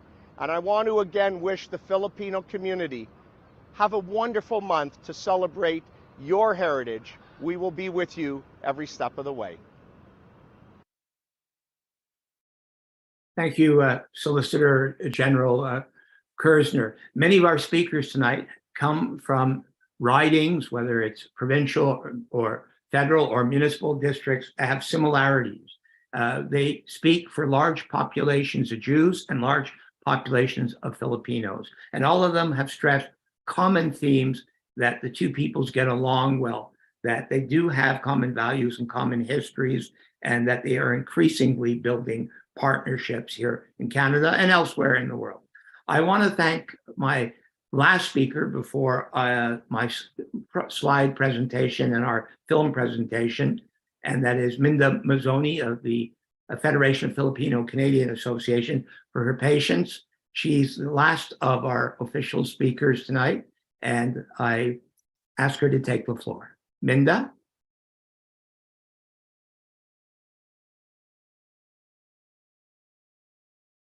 Good evening, everyone. In the Philippines, good morning. Our Federation is proud to be part of this important evening as we witness the transition from Jewish to Filipino Heritage Month. I would be remiss, though, if I did not state how much of the credit belongs to one person, Marvin Rotran, the B'nai Brith National Director of his League for Human Rights. He has worked to forge links and dialogue. In Canada, the two communities have grown closer together over the past years, largely again thanks to Marvin. We have become a partner in combating hate aimed at Jews, and B'nai Brith have become our ally fighting anti-Asian racism. Tonight, we have heard from truly distinguished speakers. And tonight, it's indeed a celebration. The Heritage Months are very meaningful, but rather than just leave at that, we have some concrete proposals. For the Jewish community, we challenge you to do more in 2024 to promote public participation in your Heritage Months. You have succeeded in obtaining the congratulations and support of many distinguished politicians and of the formal support of most of Canada's major cities. But we Filipinos were ahead. In 2018, our Heritage Month, like yours, was adopted by Parliament in 2018. Ever since, we have been active right across Canada. Almost every city has a Filipino Heritage Month committee. Our music, our culture, our cuisine, our history are highlighted. Jewish Heritage Month is successful on an institutional level, but we do not yet see the community promoting its rich and varied culture. Israel Day is a wonderful celebration, but Jewish Heritage Month needs more active participation, so the wonderful contributions Jews have made is very visible to all Canadians. We Filipinos can also do more to show solidarity. We need to convince the Philippines, which has endorsed International Holocaust Remembrance Alliance definition of anti-Semitism, to actually become a member state of IHRA. Ambassador Austria, if you're still in the call, please pass on our message to Foreign Secretary Manolo. To our Jewish friends, this month of June is precious to us. Filipinos, this year will celebrate the 125th anniversary of the Philippines Declaration of Independence. Come join us on June 12 for a celebration for our Independence Day. And on June 19, we honor the birth anniversary of Dr. Jose Rizal, our national hero. We look forward to our communities celebrating together. Mabuhay, Shalom. Thank you very much, Minda. And I hope the ambassador was listening, because I gave her the same message when I visited the embassy in March. Now, we consider the Philippines a very, very close friend, and we think it's a logical next step as well.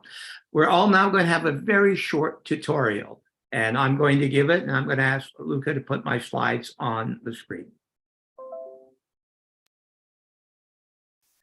We're going to talk a little bit about Jewish and Filipino Heritage Month, but specifically, we're going to talk about the theme of tonight, the rescue in the Philippines. Next slide, please.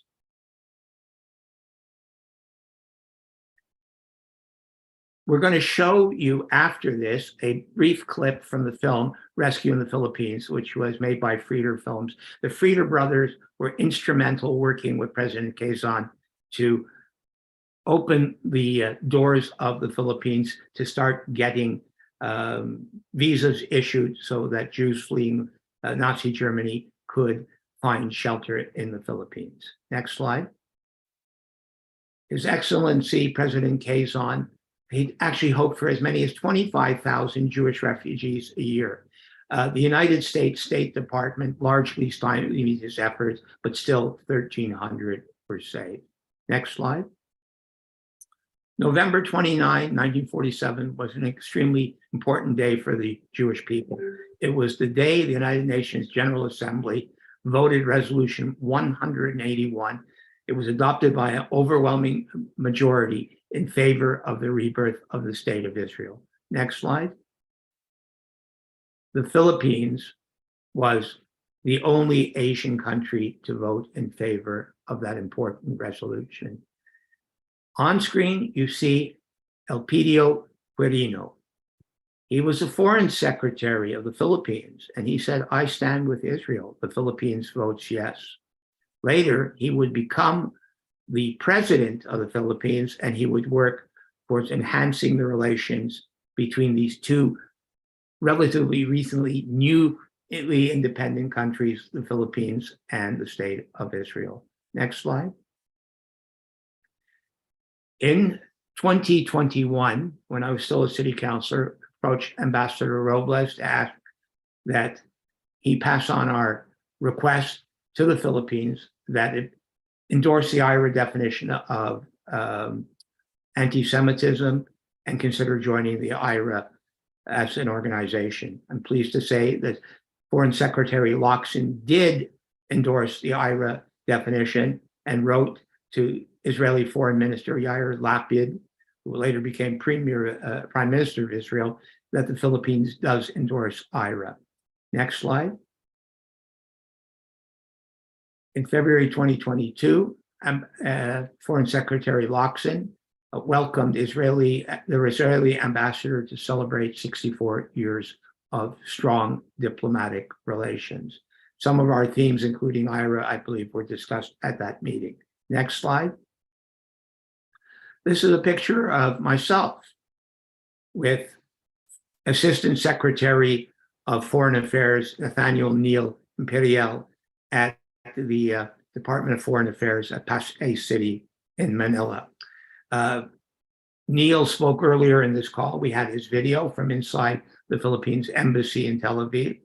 But some of the themes we've spoken about here tonight were spoken about at that meeting. And I did ask him at that time, inform him that we were intending to do something at the end of Jewish Heritage Month, beginning of Filipino Heritage Month, and he agreed to get the message out in the Foreign Affairs Department. Next slide. This is us with Reverend Ricacho. I believe Minda Mazzoni was a part of the delegation that marched here to celebrate the friendship between Israelis and Jews. Next slide. That's it, ladies and gentlemen, the tutorial. We are friends and we can do a lot more together. Before we end this call, we have one more feature. Those on YouTube, for contractual reasons, we will have to shut down the YouTube feed, but those on Zoom can watch the video. The call will terminate after this video. Lucas, please to play the clip from Rescue in the Philippines. I just want to make sure I check with Bernie that the YouTube is paused before I play the video.